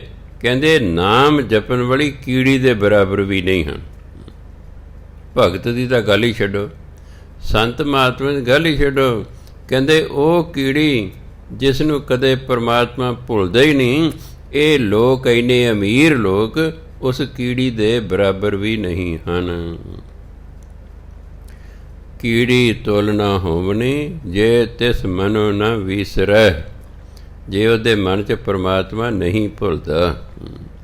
ਜੇ ਪੜ੍ਹਾਂਗੇ ਵੀਸਰੈ ਤਾਂ ਫਿਰ ਕਹਿੰਦੇ ਹੇ ਪਰਮਾਤਮਾ, ਜਿਸ ਕੀੜੀ ਦੇ ਮਨ ਵਿੱਚੋਂ ਤੂੰ ਨਹੀਂ ਭੁੱਲਦਾ, ਇਹ ਲੋਕ, ਇਹ ਅਮੀਰ ਲੋਕ ਉਸ ਕੀੜੀ ਦੇ ਬਰਾਬਰ ਵੀ ਨਹੀਂ ਹਨ। ਫਿਰ ਇਸ ਤਰ੍ਹਾਂ ਅਰਥ ਕਰਨਾ ਪਏਗਾ। ਸੋ ਧਰਮ ਦੇ ਵਿੱਚ ਨਾਮ ਦੀ ਮਹਿਮਾ ਦੱਸੀ ਗਈ ਹੈ। ਅਮੀਰੀ ਹੋਣਾ ਮਾੜੀ ਗੱਲ ਨਹੀਂ, ਪਰ ਅਮੀਰੀ ਜਿਹੜੀ ਮੈਂ ਦੇਖਿਆ ਮਨੁੱਖ ਦੇ ਅੰਦਰ ਹਉਮੈ ਪੈਦਾ ਕਰਦੀ ਹੈ। ਉਸ ਅਮੀਰੀ ਤੋਂ, ਉਸ ਹਉਮੈ ਤੋਂ ਮਨੁੱਖ ਨੂੰ ਵਰਜਿਆ। ਬੜੀ ਪ੍ਰਾਪਰਟੀ ਹੈ, ਬੜਾ ਧਨ ਮਾਲ ਹੈ, ਬੜੀਆਂ ਮੰਜ਼ਿਲਾਂ ਵਾਲਾ ਘਰ ਹੈ, ਬੜੀ ਥਾਵਾਂ 'ਤੇ ਉਹਦਾ ਕਬਜ਼ਾ ਹੈ, ਪਰ ਕਹਿੰਦੇ ਉਹਦੀ ਪਰਮਾਤਮਾ ਦੀ ਦਰਗਾਹ 'ਚ ਇਹਨਾਂ ਲੋਕਾਂ ਦੀ ਕੋਈ ਕੀਮਤ ਨਹੀਂ। ਪਰਮਾਤਮਾ ਦੀ ਦਰਗਾਹ 'ਚ ਉਸ ਕੀੜੀ ਦੀ ਕੀਮਤ ਹੋਵੇਗੀ ਜਿਹਦੇ ਅੰਦਰੋਂ ਪਰਮਾਤਮਾ ਦਾ ਨਾਮ ਨਹੀਂ ਭੁੱਲਦਾ। ਸੋ ਨਾਮ ਨੂੰ ਮਹਿਮਾ ਦਿੱਤੀ ਹੋਈ ਹੈ। ਇਹ ਨਾ ਹੋਵੇ ਕਿ ਅਸੀਂ ਮਾਇਆ ਇਕੱਠੀ ਕਰਦੇ ਕਰਦੇ, ਵੱਡੇ ਵੱਡੇ ਘਰ ਬਣਾਉਂਦੇ ਹੋਏ, ਪ੍ਰਾਪਰਟੀਆਂ ਬਣਾਉਂਦੇ ਹੋਏ, ਬੈਂਕ ਬੈਲੈਂਸ ਬਣਾਉਂਦੇ ਹੋਏ ਸਾਰੀ ਉਮਰ ਲੰਘਾ ਦਈਏ ਅਤੇ ਨਾਮ ਜਪੀਏ ਨਾ, ਕਿ ਸਾਡੀ ਉੱਤੇ ਦੁਆਨੀ ਕੀਮਤ ਨਹੀਂ ਪੈਣੀ ਪਰਮਾਤਮਾ ਦੀ ਦਰਗਾਹ 'ਚ। ਜਿੱਥੇ ਅਸੀਂ ਜਾਣਾ ਸਾਡੀ ਦੁਆਨੀ ਕੀਮਤ ਨਹੀਂ ਪੈਣੀ, ਉੱਥੇ ਤਾਂ ਉਸ ਕੀੜੀ ਦੀ ਕੀਮਤ ਹੈ ਜਿਹਨੂੰ ਰੱਬ ਕਦੇ ਨਹੀਂ ਭੁੱਲਿਆ, ਉਹਦੀ ਕੀਮਤ ਉੱਥੇ। ਅੰਤ ਨਾ ਸਿਫਤੀ, ਸਿਫਤੀ ਨਹੀਂ ਕਹਿਣਾ, ਸਿਫਤੀ ਹੁੰਦਾ ਪਰਮਾਤਮਾ। ਸਿਫਤੀ ਅੰਤ ਨਾ ਸਿਫਤੀ ਕਹਿਣ ਨਾ ਅੰਤ, ਅੰਤ ਨਾ ਕਰਨਾ ਦੇਣ ਨਾ ਅੰਤ, ਅੰਤ ਨਾ ਵੇਖਣ ਸੁਣਨ ਨਾ ਅੰਤ, ਅੰਤ ਨਾ ਜਾਪੈ ਕਿਆ ਮਨ ਮੰਤ। ਅੰਤ ਨਾ ਸਿਫਤੀ, ਪਰਮਾਤਮਾ ਦੀਆਂ ਸਿਫਤਾਂ ਕਰਨ ਨਾਲ ਪਰਮਾਤਮਾ ਦਾ ਅੰਤ ਨਹੀਂ ਪਾਇਆ ਜਾ ਸਕਦਾ। ਕਹਿਣ ਨਾ ਅੰਤ, ਉਹਦੇ ਬਾਰੇ ਗੱਲਾਂ ਕਰਨ ਨਾਲ ਵੀ ਉਹਦਾ ਅੰਤ ਨਹੀਂ ਪਾਇਆ ਜਾ ਸਕਦਾ। ਅੰਤ ਨਾ ਕਰਨਾ, ਸ਼ੁਭ ਕਰਮ ਕਰਨ ਨਾਲ ਵੀ ਉਸਦਾ ਅੰਤ ਨਹੀਂ ਪਾਇਆ ਜਾ ਸਕਦਾ। ਦੇਣ ਅੰਤ, ਦਾਨ ਦੇਣ ਨਾਲ ਵੀ ਉਹਦਾ ਅੰਤ ਨਹੀਂ ਪਾਇਆ ਜਾ ਸਕਦਾ। ਸਿਫਤਾਂ ਕਰਨ ਨਾਲ ਵੀ ਉਹਦਾ ਅੰਤ ਨਹੀਂ ਪਾਇਆ ਜਾ ਸਕਦਾ। ਉਹਦੇ ਬਾਰੇ ਕੁਝ ਕਹਿਣ ਨਾਲ, ਗੱਲਾਂ ਕਰਨ ਨਾਲ ਵੀ ਉਹਦਾ ਅੰਤ ਨਹੀਂ ਪਾਇਆ ਜਾ ਸਕਦਾ। ਕਰਨਾ, ਸ਼ੁਭ ਕਰਮ ਕਰਨ ਨਾਲ ਵੀ ਉਹਦਾ ਅੰਤ ਨਹੀਂ ਪਾਇਆ ਜਾ ਸਕਦਾ। ਦੇਣ ਅੰਤ, ਦਾਨ ਦੇਣ ਨਾਲ ਵੀ ਉਹਦਾ ਅੰਤ ਨਹੀਂ ਪਾਇਆ ਜਾ ਸਕਦਾ। ਅੰਤ ਨਾ ਵੇਖਣ, ਉਹ ਵੇਖਣ ਨਾਲ ਵੀ ਉਹਦਾ ਅੰਤ ਨਹੀਂ ਪਤਾ ਲੱਗਦਾ। ਸੁਣਨ ਅੰਤ, ਨਾ ਗੱਲਾਂ ਸੁਣ ਕੇ ਉਹਦਾ ਅੰਤ ਪਾਇਆ ਜਾ ਸਕਦਾ। ਅੰਤ ਨਾ ਜਾਪੈ ਕਿਆ ਮਨ ਮੰਤ, ਉਹਦੇ ਮਨ ਵਿੱਚ ਕੀ ਮੰਤ, ਮੰਤ ਦਾ ਅਰਥ ਹੁੰਦਾ ਮੰਤਰ, ਦੂਜਾ ਮੰਤ ਦਾ ਅਰਥ ਹੈ ਉਪਦੇਸ਼, ਤੀਜਾ ਮੰਤ ਦਾ ਅਰਥ ਹੈ ਉਦੇਸ਼। ਉਹਦੇ ਮਨ 'ਚ ਕੀ ਹੈ ਇਹਦਾ ਵੀ ਪਤਾ ਨਹੀਂ ਲੱਗਦਾ। ਉਹਦੇ ਮਨ ਵਿੱਚ ਕੀ ਵਿਚਾਰ ਹੈ, ਇਹਦਾ ਵੀ ਅੰਤ ਨਹੀਂ ਪਤਾ ਲੱਗ ਸਕਦਾ। ਅੰਤ ਨਾ ਜਾਪੈ ਕੀਤਾ ਆਕਾਰ। ਹੁਣ ਜੋ ਆਕਾਰ ਬਣਾਇਆ ਨਾ, ਉਹਦਾ ਵੀ ਅੰਤ ਨਹੀਂ ਪਾਇਆ ਜਾ ਸਕਦਾ। ਇਹ ਗੱਲ ਯਾਦ ਰੱਖਣੀ ਹੈ, ਉਹ ਬੇਅੰਤ ਹੈ, ਉਹ ਬੇਅੰਤ ਹੈ, ਉਹਦਾ ਅੰਤ ਪਾਇਆ ਹੀ ਨਹੀਂ ਜਾ ਸਕਦਾ। ਇਹ ਢੰਗ ਤੇਰੀ ਦੱਸਿਆ ਵੀ ਜੇ ਕੋਈ ਇਸ ਤਰ੍ਹਾਂ ਕਰੇ ਤਾਂ ਵੀ ਨਹੀਂ ਅੰਤ ਪਾ ਸਕਦਾ, ਇਸ ਤਰ੍ਹਾਂ ਕਰੇ ਤਾਂ ਵੀ ਨਹੀਂ ਪਾ ਸਕਦਾ। ਯਾਦ ਰੱਖਣ ਵਾਲੀ ਕਿਹੜੀ ਗੱਲ ਹੈ ਕਿ ਉਹ ਬੇਅੰਤ ਹੈ। ਬੇਅੰਤ ਫਾਰਸੀ ਦਾ ਸ਼ਬਦ ਹੈ। ਬੇ ਮੈਨੇ ਬਿਨਾਂ, ਅੰਤ ਮੈਨੇ ਐਂਡ, ਜਿਹੜਾ ਐਂਡਲੈਸ ਜਿਹਨੂੰ ਇੰਗਲਿਸ਼ ਕਹਿੰਦੇ ਨੇ, ਉਹ ਤਾਂ ਐਂਡਲੈਸ ਹੈ। ਉਹ ਤਾਂ ਕਿਤੇ ਜਾ ਕੇ ਮੁੱਕਦਾ ਹੀ ਨਹੀਂ ਹੈ, ਉਹਦਾ ਤਾਂ ਕਿਤੇ ਅੰਤ ਆਉਂਦਾ ਹੀ ਨਹੀਂ, ਇਸ ਲਈ ਉਹਨੂੰ ਕਿਹਾ ਬੇਅੰਤ। ਹਿੰਦੀ 'ਚ ਉਹਨੂੰ ਕਹਿੰਦੇ ਅਨੰਤ। ਹਿੰਦੀ ਵਾਲੇ ਉਹਨੂੰ ਕੀ ਕਹਿੰਦੇ ਨੇ? ਅਨੰਤ, ਜਿਹਦਾ ਮਤਲਬ ਅਨ ਅੰਤ। ਅਨ ਅੰਤ, ਜੋ ਅੰਤ ਤੋਂ ਬਿਨਾਂ ਹੈ, ਜਿਹਦਾ ਅੰਤ ਹੈ ਹੀ ਨਹੀਂ, ਉਹਨੂੰ ਕਿਹਾ ਅਨੰਤ, ਉਹਨੂੰ ਕਿਹਾ ਬੇਅੰਤ, ਉਹਨੂੰ ਕਿਹਾ ਐਂਡਲੈਸ। ਸੋ ਪਰਮਾਤਮਾ ਬੇਅੰਤ ਹੈ, ਉਹਦਾ ਅੰਤ ਪਾਇਆ ਹੀ ਨਹੀਂ ਜਾ ਸਕਦਾ। ਉਹਦਾ ਤਾਂ ਕਿਤੇ ਛੱਡੋ, ਅੰਤ ਨਾ ਜਾਪੇ ਕੀਤਾ ਆਕਾਰ। ਜੋ ਨੇ ਸ੍ਰਿਸ਼ਟੀ ਬਣਾਈ ਹੈ ਨਾ, ਇਹਦਾ ਵੀ ਕੋਈ ਅੰਤ ਨਹੀਂ ਹੈ। ਅੰਤ ਨਾ ਜਾਪੈ ਪਾਰਾਵਾਰ। ਪਾਰਾਵਾਰ ਦੋ ਸ਼ਬਦਾਂ ਤੋਂ ਬਣਿਆ, ਪਾਰ ਉਰਵਾਰ। ਉਰਵਾਰ ਹੁੰਦਾ ਉਰਲਾ ਬੰਨਾ, ਪਾਰ ਪਰਲਾ ਬੰਨਾ। ਅਸੀਂ ਇਹ ਨਹੀਂ ਕਹਿ ਸਕਦੇ ਪਰਮਾਤਮਾ ਇੱਥੋਂ ਸ਼ੁਰੂ ਹੈ ਉੱਥੇ ਜਾ ਕੇ ਮੁੱਕ ਗਿਆ, ਜਾਂ ਇਹ ਜੋ ਸੰਸਾਰ ਨੇ ਬਣਾਇਆ ਇਹ ਇੱਥੋਂ ਸ਼ੁਰੂ ਹੁੰਦਾ ਉੱਥੇ ਮੁੱਕ ਗਿਆ। ਉਹਦਾ ਉਰਲਾ ਪਰਲਾ ਬੰਨਾ ਹੀ ਨਹੀਂ ਹੈ ਕੋਈ ਉਰਲਾ ਪਰਲਾ ਬੰਨੋ, ਉਰਵਾਰ ਪਾਰ। ਅੰਤ ਨਾ ਜਾਪੈ ਪਾਰਾਵਾਰ। ਉਹਦਾ ਉਰਲਾ ਤੇ ਪਰਲੇ ਬੰਨੇ ਦਾ ਪਤਾ ਹੀ ਨਹੀਂ ਹੈ ਵੀ ਕਿੱਥੇ ਮੁੱਕਦਾ ਜਾ ਕੇ। ਅੰਤ ਕਾਰਨ ਕੇਤੇ ਬਿਲ ਲਾਹੀ। ਧਿਆਨ ਰੱਖ, ਕੇਤਾ ਇੱਕ ਵਚਨ ਹੁੰਦਾ, ਕੇਤੇ ਬਹੁਵਚਨ। ਹੁਣ ਕੇਤੇ ਬਹੁਵਚਨ ਹੈ, ਅੱਗੇ ਕਿਰਿਆ ਹੈ, ਉਹਨੂੰ ਨਕਰੇ ਬੋਲਣਾ, ਬਿਲ ਲਾਹੇ। ਜੇ ਹੁੰਦਾ ਕੇਤਾ ਫਿਰ ਪੜ੍ਹਦੇ ਬਿਲ ਲਾਹੇ, ਫਿਰ ਪੜ੍ਹਦੇ ਬਿਲ ਲਾਹੇ। ਹੁਣ ਇਹ ਕੇਤੇ ਇਹ ਬਹੁਵਚਨ ਹੈ, ਇਸ ਲਈ ਹੁਣ ਨਕਰੇ ਕਿਰਿਆ ਬੋਲਣੀ। ਅੰਤ ਕਾਰਨ ਕੇਤੇ ਬਿਲ ਲਾਹੇ। ਬਿਲ ਲਾਹੇ ਹੁੰਦਾ ਤਰਲੋ ਮੱਛੀ ਹੁਣ, ਤਰਲੋ ਮੱਛੀ ਹੁਣ। ਜਿਵੇਂ ਮੱਛੀ ਨੂੰ ਪਾਣੀ ਤੋਂ ਬਾਹਰ ਕੱਢ ਕੇ ਰੱਖ ਦੋ, ਉਹਨੂੰ ਮਾਰਨ ਦੀ ਲੋੜ ਨਹੀਂ ਹੁੰਦੀ, ਉਹ ਤੜਫਣ ਲੱਗ ਜਾਂਦੀ ਨਾ।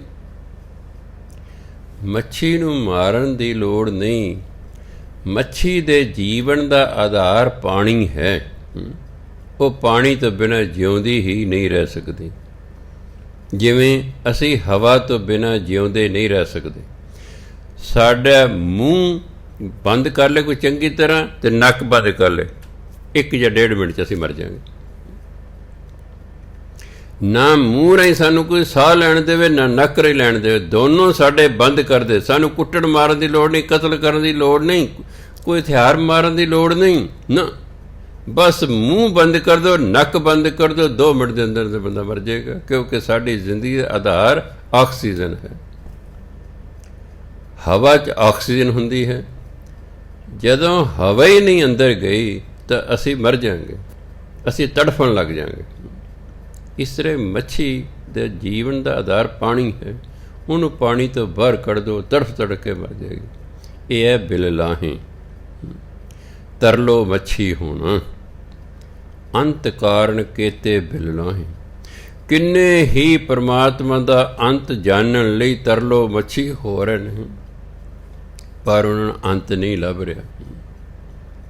ਤਾਂ ਕਿ ਅੰਤ ਨਾ ਪਾਏ ਜਾਹੇ, ਤਾਂ ਕਿ ਉਸ ਦੇ ਹੁੰਦਾ ਜੇ ਹੁੰਦਾ ਤਾ ਕਾ, ਫਿਰ ਜਿਹੜਾ ਅੰਤ ਸ਼ਬਦ ਸੀ ਤੱਤੇ ਨੂੰ ਔਂਕੜ ਹੋਣਾ ਸੀ, ਖਿਆਲ ਰੱਖਣਾ।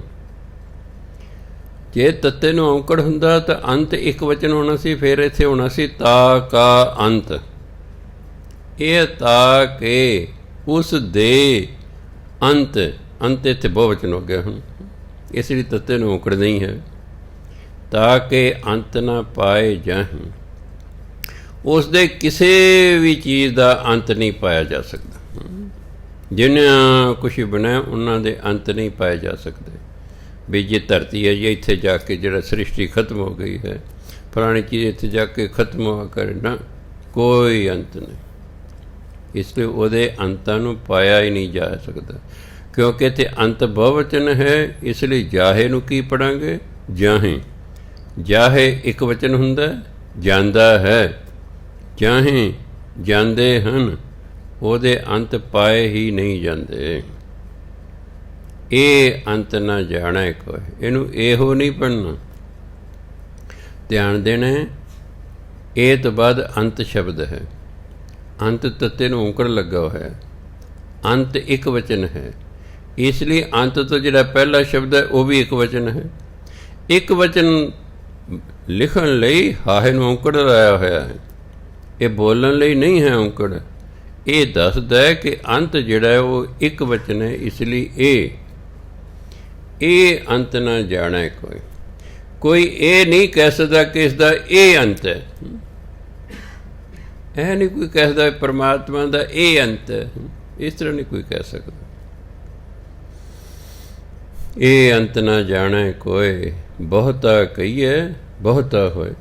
ਉਹ ਜਿੰਨਾ ਜ਼ਿਆਦਾ ਉਸ ਨੂੰ ਕਹੀਏ ਉਨਾ ਹੀ ਜ਼ਿਆਦਾ ਉਹ ਇੰਨਾ ਜ਼ਿਆਦਾ, ਜਿੰਨਾ ਅਸੀਂ ਮਰਜ਼ੀ ਉਹਨੂੰ ਜ਼ਿਆਦਾ ਕਹਿ ਲਈ ਬਹੁਤ ਹੈ, ਬਹੁਤ। ਉਹ ਉਦੋਂ ਵੀ ਅੱਗੇ ਹੈ, ਉਹ ਉਦੋਂ ਵੀ ਵੱਧ ਹੁੰਦਾ ਹੈ। ਬਹੁਤਾ ਕਹੀਏ ਬਹੁਤਾ ਹੋਏ। ਜੇ ਉਹਨੂੰ ਬਹੁਤਾ ਕਹਾਂਗੇ ਉਹ ਬਹੁਤਾ ਹੋ ਜਾਂਦਾ ਹੈ। ਵੱਡਾ ਸਾਹਿਬ ਉੱਚਾ ਥਾਂ। ਹੁਣ ਵੱਡਾ ਸਾਹਿਬ ਹੈ, ਦੇਖੋ ਵੱਡਾ ਇੱਕ ਵਚਨ ਹੈ ਨਾ, ਸਾਹਿਬ ਬੱਬੇ ਨੇ ਔਂਕੜ ਲਾ ਕੇ ਇੱਕ ਵਚਨ ਬਣਾਤਾ ਹੈ। ਮੈਂ ਜੇ ਬਾਣੀ ਪੜ੍ਹਦਾ ਧਿਆਨ ਨਾਲ ਮੈਂ ਦੇਖੋ ਭਾਈ ਗੁਰਦਾਸ ਜੀ ਕਿੰਨੇ ਵੱਡੇ ਕੁਆਲੀਫਾਈਡ ਬੰਦੇ ਸਨ। ਲਿਖੀ ਤਾਂ ਉਹਨਾਂ ਨੇ ਨਾ, ਗੁਰੂਆਂ 'ਤੇ ਲਿਖਾਈ ਉਹਨਾਂ ਲਿਖੀ, ਕਿੰਨਾ ਗ੍ਰੈਮਰ ਦਾ ਧਿਆਨ ਰੱਖਿਆ ਹੈ। ਨਹੀਂ ਤਾਂ ਫਿਰ ਉਂਝ ਹੀ ਆਰ ਹੀ ਲਿਖ ਦੂਗਾ ਬੰਦਾ, ਹੀ ਇਜ਼ ਗੋਇੰਗ ਦਾ ਲਿਖ ਦੂ। ਸਾਡੇ ਬਾਰੇ ਹੀ ਆਰ ਗੋਇੰਗ ਨਹੀਂ, ਹੀ ਇੱਕ ਵਚਨ ਹੈ, ਇਸ ਲਈ ਉਹਨੇ ਇਜ਼ ਹੀ ਲੱਗੂਗਾ। ਬੜੇ ਧਿਆਨ ਨਾਲ ਬਾਣੀ ਲਿਖੀ ਹੋਈ ਹੈ, ਇੱਕ ਸਪੈਲਿੰਗ ਦਾ ਖਿਆਲ ਰੱਖਿਆ ਹੋਇਆ ਹੈ ਲਿਖਣ ਵੇਲੇ। ਇਸ ਲਈ ਆਪ ਜੀ ਨੂੰ ਬੇਨਤੀ ਹੈ ਕਿ ਜੇ ਲਿਖਣ ਵੇਲੇ ਭਾਈ ਗੁਰਦਾਸ ਨੇ ਇਤਨੇ ਧਿਆਨ ਨਾਲ ਬਾਣੀ ਲਿਖੀ ਤਾਂ ਸਾਨੂੰ ਪੜ੍ਹਨ ਵੇਲੇ ਵੀ ਬੜੇ ਧਿਆਨ ਨਾਲ ਪੜ੍ਹਨੀ ਚਾਹੀਦੀ ਹੈ। ਇਹਨੂੰ ਕਾਹਲੀ ਕਾਹਲੀ ਲਾਪਰਵਾਹੀ ਨਾਲ ਨਹੀਂ ਪੜ੍ਹਨੀ ਚਾਹੀਦੀ। ਉਹਨਾਂ ਕਾਹਲੀ ਕਾਹਲੀ ਨਹੀਂ ਲਿਖਿਆ। 1601 ਈਸਵੀ 'ਚ ਗੁਰੂ ਗ੍ਰੰਥ ਸਾਹਿਬ ਲਿਖਣਾ ਸ਼ੁਰੂ ਕੀਤਾ, 1604 ਈਸਵੀ 'ਚ ਜਾ ਕੇ ਪੂਰਾ 3 ਸਾਲ ਭਾਈ ਗੁਰਦਾਸ ਜੀ ਇਸ ਨੂੰ ਲਿਖਦੇ ਰਹੇ। ਫਿਰ ਜਿੰਨਾ ਲਿਖ ਲੈਂਦੇ ਸਨ ਪੰਚੇ ਪਾਤਸ਼ਾਹ ਨੂੰ ਵਿਖਾਉਂਦੇ ਸਨ। ਉਹਨਾਂ ਕਿਤੇ ਲਿਖਿਆ ਸ਼ੁੱਧ ਕੀਚੈ, ਕਿਤੇ ਲਿਖਿਆ ਉਹਨਾਂ ਸ਼ੁੱਧ ਲਿਖਿਆ। ਤੇ ਤਾਂ ਸ਼ੁੱਧ ਕੀਚੇ ਦਾ ਮਤਲਬ ਹੈ ਵੀ ਇਸ ਨੂੰ ਅਜੇ ਹੋਰ ਇੱਕ ਵਾਰੀ ਕਰੈਕਟ ਕਰੋ। ਸ਼ੁੱਧ ਹਾਂ ਵੀ ਜਿਹੜਾ ਲਿਖਿਆ ਉਹ ਠੀਕ ਹੈ। ਉਹ ਕਰੈਕਟ ਕਰਦੇ ਰਹੇ, ਕਰੈਕਟ ਕਰਾਉਂਦੇ ਰਹੇ ਤਾਂ ਕੋਈ ਸ਼ੁੱਧ ਸਰੂਪ ਦੇ ਵਿੱਚ ਸਾਡੇ ਤੱਕ ਚੀਜ਼ ਪਹੁੰਚੇ। ਜਿਹੜੇ ਕਿਤਾਬਾਂ ਛਪਾਉਂਦੇ ਨੇ ਬੜਾ ਔਖਾ, ਉਹਨਾਂ ਨੂੰ ਬੜੀ ਮਿਹਨਤ ਕਰਨੀ ਪੈਂਦੀ, ਖਾਸ ਕਰ ਜਿਹੜੇ ਬਾਣੀ ਵਾਲੀਆਂ ਕਿਤਾਬਾਂ ਨੇ, ਕਿਉਂਕਿ ਜਿਹੜੇ ਟਾਈਪ ਕਰਨ ਵਾਲੇ ਉੱਤੇ ਪ੍ਰੈਸ ਵਾਲੇ ਹੁੰਦੇ ਨੇ ਉਹ ਇੰਨੇ ਕੁਆਲੀਫਾਈਡ ਬੰਦੇ ਨਹੀਂ ਹੁੰਦੇ। ਉਹ ਅੱਜ ਦੀ ਪੰਜਾਬੀ ਤਾਂ ਇਹਨੂੰ ਟਾਈਪ ਕਰਨੀ ਆਸਾਨ ਹੈ। ਅੱਜ ਮੈਂ ਗੁਰਬਾਣੀ ਟਾਈਪ ਕਰਾਉਣਾ ਮੈਨੂੰ ਬੜੀ ਹੀ ਮਿਹਨਤ ਕਰਨੀ ਪੈਂਦੀ, ਕਈ ਘੰਟੇ ਉਹਨਾਂ ਕੋਲ ਬਹਿ ਕੇ ਉਹ ਸਪੈਲਿੰਗ ਚੈੱਕ ਕਰਨੇ ਪੈਂਦੇ ਨੇ। ਮੈਂ ਉਹਨਾਂ ਨੂੰ ਕਹਿਣਾ ਭਾਈ ਇਹ ਗੁਰਬਾਣੀ ਹੈ, ਇਹਨੂੰ ਨਾ ਬੜੇ ਧਿਆਨ ਇੱਕ ਸ਼ਬਦ ਲਿਖ ਲਓ, ਫਿਰ ਜਿਹੜੀ ਕਾਪੀ ਦੇ ਮੈਂ ਤੁਹਾਨੂੰ ਦਿੱਤੀ ਹੈ ਇਹਦੇ ਨਾਲ ਮਿਲਾ ਲਓ, ਇਹ ਠੀਕ ਇਹੀ ਸਪੈਲਿੰਗ ਨੇ, ਫਿਰ ਅੱਗੇ ਲਿਖੋ। ਨਹੀਂ ਤਾਂ ਤੁਸੀਂ ਮੇਰਾ ਕੰਮ ਬਹੁਤ ਜ਼ਿਆਦਾ ਵਧਾ ਦਿਓਗੇ। ਤੁਸੀਂ ਲਾਪਰਵਾਹੀ ਟਾਈਪ ਕੀਤਾ, ਫਿਰ ਮੈਂ ਉਹਨੂੰ ਚੈੱਕ ਕਰਦਾ ਰਹਾਂਗਾ, ਗਲਤੀਆਂ ਕੱਢਾਂਗਾ, ਫਿਰ ਤੁਹਾਨੂੰ ਦੇਵਾਂਗਾ, ਫਿਰ ਤੁਸੀਂ ਗਲਤੀ ਕਰ ਫਿਰ ਦਿਆਂਗਾ। ਐਂ ਕਿੰਨੇ ਮਹੀਨੇ, ਉਹਨੇ ਮਹੀਨੇ ਲਿਖਣ 'ਤੇ ਨਹੀਂ ਲੱਗਦੇ ਜਿੰਨੇ ਮਹੀਨੇ ਇਸ ਨੂੰ ਛਪਾਉਣ 'ਤੇ ਲੱਗ ਜਾਂਦੇ ਹਨ। ਕਿਉਂਕਿ ਬਾਣੀ ਹੈ, ਇਹਨੇ ਸਪੈਲਿੰਗਾਂ ਦਾ ਬੜਾ ਧਿਆਨ ਰੱਖਣਾ ਪੈਂਦਾ ਹੈ, ਕਿਉਂਕਿ ਰਤੀ ਸਪੈਲਿੰਗਾਂ ਦੀ ਤਬਦੀਲੀ ਨਾਲ ਅਰਥ ਹੀ ਬਦਲ ਜਾਂਦੇ ਹਨ। ਵੱਡਾ ਸਾਹਿਬ, ਸਾਹਿਬ ਪੁਲਿੰਗ ਹੋਣ ਕਰਕੇ ਇਹਦੇ ਅੱਗੇ ਲੱਗਿਆ ਵੱਡਾ। ਉੱਚਾ ਥਾਂ, ਪੰਜਾਬੀ 'ਚ ਸ਼ਬਦ ਦਾ ਉੱਚਾ, ਪੰਜਾਬੀ ਦਾ ਸ਼ਬਦ ਉੱਚਾ, ਊੜੇ ਨੂੰ ਔਂਕੜ ਚੱਚੇ ਨੂੰ ਕੰਨਾ, ਉੱਚਾ। ਇਹ ਊੜੇ ਨੂੰ ਦਲੈਂਕੜ ਲੱਗੇ ਨੇ। ਇਹ ਹਿੰਦੀ ਦਾ ਸ਼ਬਦ ਹੈ ਅਤੇ ਹਿੰਦੀ 'ਚ ਉੱਚਾ ਨਹੀਂ ਕਹਿੰਦੇ, ਹਿੰਦੀ ਕਹਿੰਦੇ ਨੇ ਉੱਚਾ। ਵੱਡਾ ਸਾਹਿਬ ਊਂਚਾ ਥਾਂ। ਸਾਹਿਬ ਵੀ ਵੱਡਾ ਅਤੇ ਉਹ ਜਿੱਥੇ ਰਹਿੰਦਾ ਉਹ ਉੱਚੇ ਥਾਂ 'ਤੇ ਰਹਿੰਦਾ। ਜਿਹੜਾ ਸੱਚਖੰਡ ਹੈ ਨਾ, ਇਹ ਸਭ ਤੋਂ ਉੱਪਰ ਹੈ। ਇਹ ਤਾਰੇ, ਇਹ ਸੂਰਜ, ਇਹ ਗ੍ਰਹਿ, ਇਹ ਸਾਰੀਆਂ 14 ਦੀਆਂ 14 ਪੁਰੀਆਂ ਸਭ ਨੀਵੀਆਂ ਨੇ। ਸਭ ਤੋਂ ਉੱਪਰ ਸੱਚਖੰਡ ਜਿੱਥੇ ਪਰਮਾਤਮਾ ਰਹਿੰਦਾ। ਉਹ ਆਪ ਵੀ ਵੱਡਾ ਅਤੇ ਉਹ ਉੱਚੇ ਥਾਂ 'ਤੇ ਰਹਿੰਦਾ ਹੈ।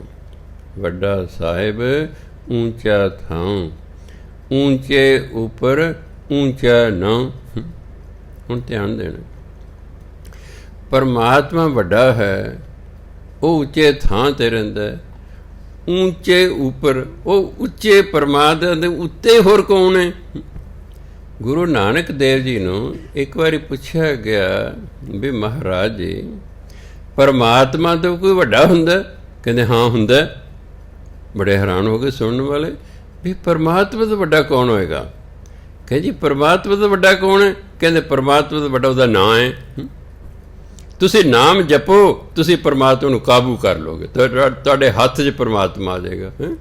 ਇਹਦਾ ਮਤਲਬ ਨਾਮ ਜਿਹੜਾ ਹੈ ਉਹ ਪਰਮਾਤਮਾ ਤੋਂ ਵੱਡਾ। ਅਸੀਂ ਨਾਮ ਜਪ ਕੇ ਨਾ, ਕਹਿੰਦੇ ਸਭੇ ਥੋਕ ਪ੍ਰਾਪਤੇ ਜਾਂ ਆਵੇ ਇੱਕ ਹੱਥ। ਜੇ ਇੱਕ ਪਰਮਾਤਮਾ ਹੱਥ 'ਚ ਆ ਜਾਏ ਨਾ ਤਾਂ ਸਾਰੀਆਂ ਵਸਤੂਆਂ ਤਾਂ ਆਪੇ ਮਿਲ ਗਈਆਂ। ਅਤੇ ਉਹ ਹੱਥ 'ਚ ਆਵੇਗਾ ਕਿਵੇਂ? ਨਾਮ ਜਪ ਕੇ ਆਵੇਗਾ। ਨਾਮ ਜਿਹੜਾ ਹੈ ਉਹ ਪਰਮਾਤਮਾ ਤੋਂ ਵੀ ਉੱਪਰ ਹੈ, ਕਿਉਂਕਿ ਜਿਹੜਾ ਨਾਮ ਜਪਦਾ ਨਾ, ਪਰਮਾਤਮਾ ਹੈ ਜਿਹੜਾ ਮੇਰਾ ਭਗਤ ਹੁੰਦਾ, ਨਾਮ ਜਪ ਜਾ ਮੇਰਾ ਭਗਤ ਬਣ ਗਿਆ ਨਾ। ਕਹਿੰਦੇ ਮੈਂ ਜੇ ਕਿਸੇ ਨੂੰ ਸਜ਼ਾ ਦੇ ਦਾਂ ਨਾ, ਮੇਰਾ ਭਗਤ ਉਹ ਸਜ਼ਾ ਮੁਆਫ ਕਰ ਸਕਦਾ। ਪਰ ਜੇ ਮੇਰਾ ਭਗਤ ਕਿਸੇ ਨੂੰ ਸਜ਼ਾ ਦੇ ਦੇ, ਉਹਨੂੰ ਮੈਂ ਨਹੀਂ ਮੁਆਫ ਕਰ ਸਕਦਾ। ਫਿਰ ਵੱਡਾ ਕੌਣ ਹੋਇਆ?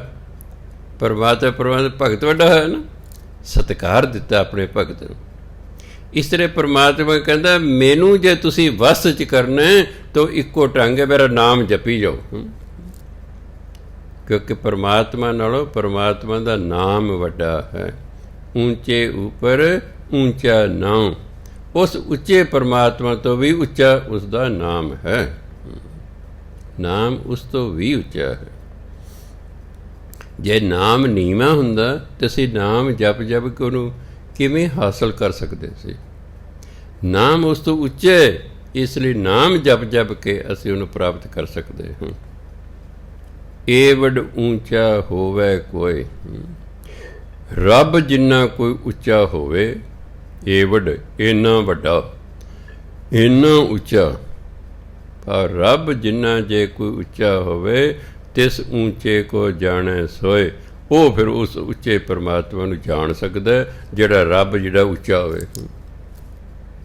ਜਿਹੜਾ ਰੱਬ ਜਿੱਡਾ ਉੱਚਾ ਹੋ ਜੇ, ਉਸ ਉੱਚੇ ਰੱਬ ਨੂੰ ਜਾਣ ਸਕਦਾ ਹੈ। ਜੇਵੜ ਆਪ ਜਾਣੈ ਆਪ ਆਪ। ਪਰਮਾਤਮਾ ਜਿੱਡਾ ਵੱਡਾ ਨਾ, ਉਹ ਆਪ ਹੀ ਜਾਣਦਾ। ਅਸੀਂ ਉਹਨੂੰ ਜਾਣ ਹੀ ਨਹੀਂ ਸਕਦੇ ਕਿ ਪਰਮਾਤਮਾ ਏਡਾ ਵੱਡਾ। ਅਸੀਂ ਇਹ ਜਾਣ ਹੀ ਨਹੀਂ ਸਕਦੇ ਕਿ ਪਰਮਾਤਮਾ ਜੀ ਐਡਾ ਵੱਡਾ ਹੈ। ਉਹ ਜਿੱਡਾ ਵੱਡਾ ਹੈ ਉਹ ਆਪ ਹੀ ਜਾਣਦਾ ਹੈ, ਉਸ ਨੂੰ ਕੋਈ ਨਹੀਂ ਜਾਣ ਸਕਦਾ। ਜੇਵੜ ਆਪ ਜਾਣੈ ਆਪ ਆਪ। ਉਹ ਜਿੱਡਾ ਵੱਡਾ ਹੈ ਉਹ ਆਪ ਹੀ ਆਪਣੇ ਆਪ ਨੂੰ ਜਾਣਦਾ ਹੈ। ਨਾਨਕ ਨਦਰੀ ਕਰਮੀ ਦਾਤ।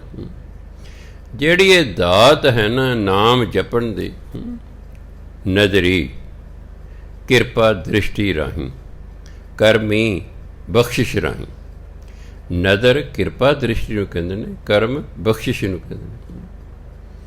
ਪਰਮਾਤਮਾ ਦੀ ਕਿਰਪਾ ਦ੍ਰਿਸ਼ਟੀ ਨਾਲ ਅਤੇ ਪਰਮਾਤਮਾ ਦੀ ਬਖਸ਼ਿਸ਼ ਦੇ ਨਾਲ ਹੀ ਇਹ ਨਾਮ ਦੀ ਦਾਤ ਮਨੁੱਖ ਨੂੰ ਮਿਲਦੀ ਹੈ। ਇੱਕ ਉਹਦਾ ਗੁਰਮੰਤਰ, ਇਹ ਤਾਂ 5 ਪਿਆਰੇ ਸਾਨੂੰ ਦੇ ਦਿੰਦੇ ਨੇ। ਵੈਸੇ ਗੁਰਮੰਤਰ ਵੀ ਉਹਨੂੰ ਮਿਲਦਾ ਜਿਹੜਾ ਭਾਗਾਂ 'ਚ ਲਿਖਾ ਕੇ ਲੈ, ਦੂਜਿਆਂ ਦੇ ਵੀ ਨਹੀਂ ਮਿਲਦਾ। ਕਿਉਂਕਿ ਵਿਨ ਭਾਗਾਂ ਕਿਛ ਪਾਈਐ, ਨਾਹੀ ਜੇ ਬਹੁ ਤੇਰਾ ਧਾਵੈ। ਜਿੰਨਾ ਮਰਜ਼ੀ ਕਹਿੰਦੇ ਭੱਜ ਲੈ, ਭਾਗਾਂ ਤੋਂ ਬਿਨਾਂ ਤੈਨੂੰ ਮਿਲਣਾ ਤੇ ਕੁਛ ਹੈ ਨਹੀਂ, ਕਾਹਨੂੰ ਐਵੇਂ ਭੱਜਿਆ ਫਿਰਦਾ ਹੈ। ਫਿਰ ਆ ਕੇ ਜੀ ਕੀ ਕਰਾਂ ਜੀ। ਗੁਰਬਾਣੀ ਕਹਿੰਦੇ ਤੂੰ ਬਾਣੀ ਪੜ੍ਹ, ਨਾਮ ਜਪ, ਤੇਰੇ ਭਾਗ ਜਾਗ ਪੈਣਗੇ। ਜੋ ਤੇਰੇ ਭਾਗ ਜਾਗ ਪਏ, ਤੈਨੂੰ ਕਿਸੇ ਚੀਜ਼ ਦੀ ਕਮੀ ਨਹੀਂ। ਭਾਗ ਉਦਮ ਲਬਦੰਗ ਮਾਇਆ। ਗੁਰਬਾਣੀ ਭਾਗ ਜਾਗਣ ਨਾਲ ਫਿਰ ਮਾਇਆ ਮਿਲਦੀ ਹੈ, ਫਿਰ ਬੰਦਾ ਅਮੀਰ ਹੋ ਜਾਂਦਾ, ਭਾਗ ਜਾਗ ਪਏ। ਤੀਸਰੇ ਪਾਤਸ਼ਾਹ 20ਵੀਂ ਵਾਰੀ ਇਸ਼ਨਾਨ ਕਰਕੇ ਵਾਪਸ ਆ ਰਹੇ ਨੇ। ਅੰਬਾਲੇ ਦੇ ਨੇੜੇ ਇੱਕ ਪਲਾਣਾ ਪਿੰਡ ਹੈ, ਉੱਥੇ ਧਰਮਸ਼ਾਲਾ ਉੱਥੇ ਠਹਿਰੇ ਨੇ। ਰੋਟੀ ਦੁਪਹਿਰ ਦੀ ਖਾ ਕੇ ਲੇਟ ਗਏ ਨੇ, ਅੱਖ ਲੱਗ ਗਈ ਹੈ।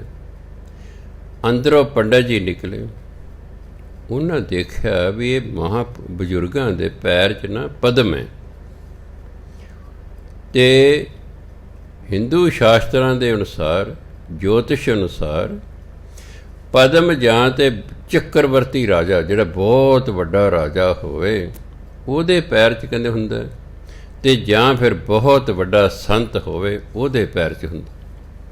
ਉਹਨੇ ਪਹਿਰਾਵੇ ਤੋਂ ਵੇਖਿਆ ਵੀ ਇਹ ਰਾਜਾ ਤਾਂ ਨਹੀਂ ਲੱਗਦਾ, ਇਹ ਕੋਈ ਬਹੁਤ ਵੱਡਾ ਸੰਤ ਹੋਏਗਾ। ਉਹਨੇ ਸਤਿਕਾਰ ਵਜੋਂ ਮੱਥਾ ਟੇਕਿਆ ਤੀਸਰੇ ਪਾਤਸ਼ਾਹ ਦੇ ਚਰਨਾਂ 'ਤੇ। ਜਦੋਂ ਮੱਥਾ ਟੇਕਿਆ, ਹੱਥ ਟੱਚ ਹੋਏ, ਗੁਰੂ ਮਹਾਰਾਜ ਨੇ ਅੱਖਾਂ ਖੋਲ੍ਹੀਆਂ। ਕਹਿੰਦੇ ਪੰਡਤ ਜੀ, ਮੱਥਾ ਤਾਂ ਮੈਂ ਤੁਹਾਨੂੰ ਟੇਕਣਾ ਸੀ, ਤੁਸੀਂ ਮੈਨੂੰ ਟੇਕ ਰਹੇ ਹੋ। ਕਿਉਂਕਿ ਉਦੋਂ ਤੀਸਰੇ ਪਾਤਸ਼ਾਹ 62 ਸਾਲਾਂ ਦੇ ਹੋ ਗਏ ਸਨ। ਕਹਿੰਦੇ ਬਜ਼ੁਰਗੋ, ਤੁਹਾਡੇ ਪੈਰ 'ਚ ਨਾ ਪਦਮ ਹੈ। ਪਦਮ ਜਾਂ ਤਾਂ ਚੱਕਰਵਰਤੀ ਰਾਜੇ ਦੇ ਪੈਰ 'ਚ ਹੁੰਦਾ ਹੈ, ਜਾਂ ਫਿਰ ਬਹੁਤ ਵੱਡੇ ਪੀਰ ਪੈਗੰਬਰ ਦੇ ਪੈਰ 'ਚ ਹੁੰਦਾ ਹੈ। ਅਸੀਂ ਸੋਚਿਆ ਤੁਸੀਂ ਬਹੁਤ ਵੱਡੇ ਪੀਰ ਹੋ, ਅਸੀਂ ਤਾਂ ਤੁਹਾਨੂੰ ਮੱਥਾ ਟੇਕਿਆ। ਕਹਿੰਦੇ ਭਰਾਵਾ, ਨਾ ਮੈਂ ਚੱਕਰਵਰਤੀ ਰਾਜਾ, ਨਾ ਮੈਂ ਪੀਰ। ਉਹ ਪੰਡਿਤ ਬੜਾ ਹੈਰਾਨ ਹੋਇਆ। ਹਾਲਾਂਕਿ ਮੇਰਾ ਇੰਨਾ ਲੰਮਾ ਤਜਰਬਾ ਹੈ ਜੋਤਿਸ਼ ਵਿਦਿਆ ਦਾ, ਇਹ ਕਿਵੇਂ ਗਲਤ ਹੋ ਸਕਦਾ ਹੈ? ਉਹ ਕਹਿੰਦੇ ਜੀ, ਤੁਸੀਂ ਆਪਣੇ ਬਾਰੇ ਕੋਈ ਦੱਸੋ। ਗੱਲਾਂ ਬਾਤਾਂ ਕਰਦੇ ਹਾਂ, ਪੰਡਿਤ ਨੂੰ ਪਤਾ ਲੱਗਾ ਵੀ ਬਾਬਾ ਅਮਰਦਾਸ ਜੀ ਨਿਗੁਰੇ ਨੇ। ਕਹਿੰਦਾ ਓਹੋ ਬਜ਼ੁਰਗੋ, ਤੁਹਾਡੇ ਭਾਗਾਂ 'ਚ ਬਹੁਤ ਵੱਡਾ ਪੀਰ ਫਕੀਰ ਬਣਨਾ ਲਿਖਿਆ ਹੋਇਆ ਹੈ, ਪਰ ਤੁਸੀਂ ਨਿਗੁਰੇ ਹੋ, ਤੁਹਾਡੇ ਭਾਗ ਜਾਗੇ ਨਹੀਂ ਹੈਗੇ। ਤੁਸੀਂ ਗੁਰੂ ਧਾਰਨ ਕਰੋ, ਤੁਹਾਡੇ ਭਾਗ ਜਦੋਂ ਜਾਗੇ ਨਾ, ਕਹਿੰਦੇ ਫਿਰ ਆਪੇ ਤੁਹਾਨੂੰ ਪਤਾ ਲੱਗ ਜਾਏਗਾ। ਅਤੇ ਤੀਸਰੇ ਪਾਤਸ਼ਾਹ ਜਾਣ ਵੇਲੇ ਉਹਨੂੰ ਕੋਈ ਦਕਸ਼ਨਾ ਦੇਣ ਲੱਗੇ ਪੰਡਿਤ। ਉਹ ਕਹਿੰਦੇ ਮੈਂ ਹੁਣ ਨਹੀਂ ਲੈਣੀ, ਠੀਕ ਹੈ, ਮੈਂ ਹੁਣ ਕੁਛ ਨਹੀਂ ਲੈਣਾ। ਜਦੋਂ ਤੁਸੀਂ ਬਹੁਤ ਵੱਡੇ ਪੀਰ ਫਕੀਰ ਬਣ ਜਾਓਗੇ, ਫਿਰ ਮੈਂ ਮੰਗਾਂਗਾ ਤੁਹਾਡੇ ਤੋਂ। ਕਹਿੰਦੇ ਅੱਛਾ ਭਾਈ। ਅਤੇ ਤੀਸਰੇ ਪਾਤਸ਼ਾਹ ਨੇ ਦੂਸਰੇ ਪਾਤਸ਼ਾਹ ਨੂੰ ਆ ਕੇ ਗੁਰੂ ਧਾਰਨ ਕੀਤਾ, ਉਹਨਾਂ ਦੀ ਕੀਤੀ ਸੇਵਾ, ਅਤੇ 12 ਸਾਲਾਂ ਬਾਅਦ ਆਪ ਗੁਰੂ ਬਣ ਗਏ। 21ਵੀਂ ਵਾਰ ਜਦੋਂ ਪ੍ਰਚਾਰ ਕਰਨ ਲਈ ਫਿਰ ਹਰਿਦੁਆਰ ਨੂੰ ਜਾ ਰਹੇ ਸੀ, ਰਸਤੇ 'ਚ ਫਲਾਣਾ ਪਿੰਡ ਆ ਗਏ, ਉੱਥੇ ਰੁਕ ਗਏ। ਕਹਿੰਦੇ ਫਲਾਣੇ ਨਾਮ ਦਾ ਦੁਰਗਾ ਦੱਤ ਪੰਡਤ ਇੱਥੇ ਰਹਿੰਦਾ, ਪਤਾ ਕਰੋ ਜਿਉਂਦਾ, ਜੇ ਜਿਉਂਦਾ ਤੁਹਾਨੂੰ ਸੱਦ ਕੇ ਲਿਆਓ। ਦੁਰਗਾ ਦੱਤ ਪੰਡਤ ਜੀ ਆ ਗਏ। ਕਹਿੰਦੇ ਪੰਡਤ ਜੀ, ਤੁਹਾਡੀ ਭਵਿੱਖਬਾਣੀ ਸੱਚੀ ਹੋ ਗਈ ਹੈ, ਮੰਗੋ ਕੀ ਮੰਗਦੇ ਹੋ? ਕਹਿੰਦੇ ਮਹਾਂਪੁਰਖੋ, ਜੇ ਮੈਂ ਧਨ ਦੌਲਤ ਮੰਗਿਆ, ਠੀਕ ਹੈ, ਮੈਂ ਅਮੀਰ ਹੋ ਜਾਵਾਂਗਾ, ਪਰ ਮੈਨੂੰ ਰੱਬ ਦੀ ਪ੍ਰਾਪਤੀ ਤਾਂ ਹੋਣੀ ਨਹੀਂ। ਜੇ ਮੈਂ ਰੱਬ ਦੀ ਪ੍ਰਾਪਤੀ ਮੰਗੀ, ਨਾਮ ਮੰਗਿਆ, ਤਾਂ ਮੈਂ ਗਰੀਬ ਦਾ ਗਰੀਬ ਰਹਿ ਜਾਵਾਂਗਾ। ਜੇ ਤੁਸੀਂ ਤਰੁੱਠੇ ਹੋ ਤਾਂ ਧਨ ਵੀ ਦੇ ਦਿਓ ਅਤੇ ਨਾਮ ਦੀ ਦਾਤ ਵੀ ਦੇ ਦਿਓ। ਗੁਰੂ ਮਹਾਰਾਜ ਖੁਸ਼ ਹੋਏ, ਕਹਿੰਦੇ ਪੰਡਤ ਜੀ ਤੁਹਾਨੂੰ ਦੋਨੋਂ ਦਿੱਤੀ, ਦੋਨੋਂ ਦਿੱਤੀ। ਇਹ ਹੈ, ਇਸ ਲਈ ਗੁਰਬਾਣੀ ਕਹਿੰਦੀ ਹੈ ਭਟਕਣ ਦੀ ਲੋੜ ਨਹੀਂ, ਦੁਖੀ ਹੋਣ ਦੀ ਲੋੜ ਨਹੀਂ, ਗਰੀਬ ਰਹਿਣ ਦੀ ਲੋੜ ਨਹੀਂ। ਤੁਸੀਂ ਬਾਣੀ ਪੜ੍ਹੋ, ਤੁਸੀਂ ਨਾਮ ਜਪੋ, ਤੁਹਾਡੇ ਭਾਗ ਜਾਗ ਪੈਣਗੇ। ਅਤੇ ਜਦੋਂ ਭਾਗ ਜਾਗੇ, ਭਾਗ ਉਦਮ ਲਬਦੰਗ ਮਾਇਆ। ਜਦੋਂ ਭਾਗ ਜਾਗੇ, ਤੁਸੀਂ ਆਪੇ ਹੀ ਅਮੀਰ ਹੋ ਜਾਓਗੇ। ਭਾਗਾਂ ਨੂੰ ਜਗਾਉਣ ਦਾ ਹੋਰ ਕੋਈ ਢੰਗ ਤਰੀਕਾ ਹੀ ਨਹੀਂ ਹੈਗਾ। ਜੇ ਕੋਈ ਹੋਰ ਢੰਗ ਤਰੀਕਾ ਹੁੰਦਾ ਜ਼ਰੂਰ ਪੰਡਤ ਵੀ ਦੱਸ ਦਿੰਦਾ। ਉਹਨਾਂ ਕਿਹਾ ਭਾਗ ਜਗਾਉਣੇ ਗੁਰੂ ਨੇ, ਅਤੇ ਸਾਡਾ ਗੁਰੂ ਕੌਣ ਹੈ ਇਸ ਵੇਲੇ? ਗੁਰਬਾਣੀ। ਸਿੱਖ ਦੇ ਭਾਗ ਜਗਾਉਣੇ ਨੇ ਗੁਰਬਾਣੀ ਨੇ, ਸਿੱਖ ਦੀ ਕਿਸਮਤ ਨੂੰ ਬਦਲਣਾ ਗੁਰਬਾਣੀ ਨੇ। ਪਰਮਾਤਮਾ ਕਹਿੰਦਾ ਮੈਂ ਤੁਹਾਡੇ ਕਰਮ ਪਿਛਲੇ ਜਨਮਾਂ ਦੇ ਵੇਖ ਕੇ ਤੁਹਾਡੀ ਕਿਸਮਤ ਲਿਖਤੀ, ਹੁਣ ਮੈਂ ਨਹੀਂ ਬਦਲਣੀ। ਮੈਂ ਸੰਸਾਰ 'ਤੇ ਗੁਰੂ ਅਤੇ ਸੰਤ ਮਹਾਤਮਾ ਭੇਜ ਰਿਹਾ ਹਾਂ, ਉਹਨਾਂ ਨੂੰ ਮੈਂ ਅਧਿਕਾਰ ਦਿੱਤਾ ਹੋਇਆ ਕਿ ਉਹ ਮੇਰੀ ਲਿਖਤ ਨੂੰ ਬਦਲ ਸਕਦੇ ਹਨ।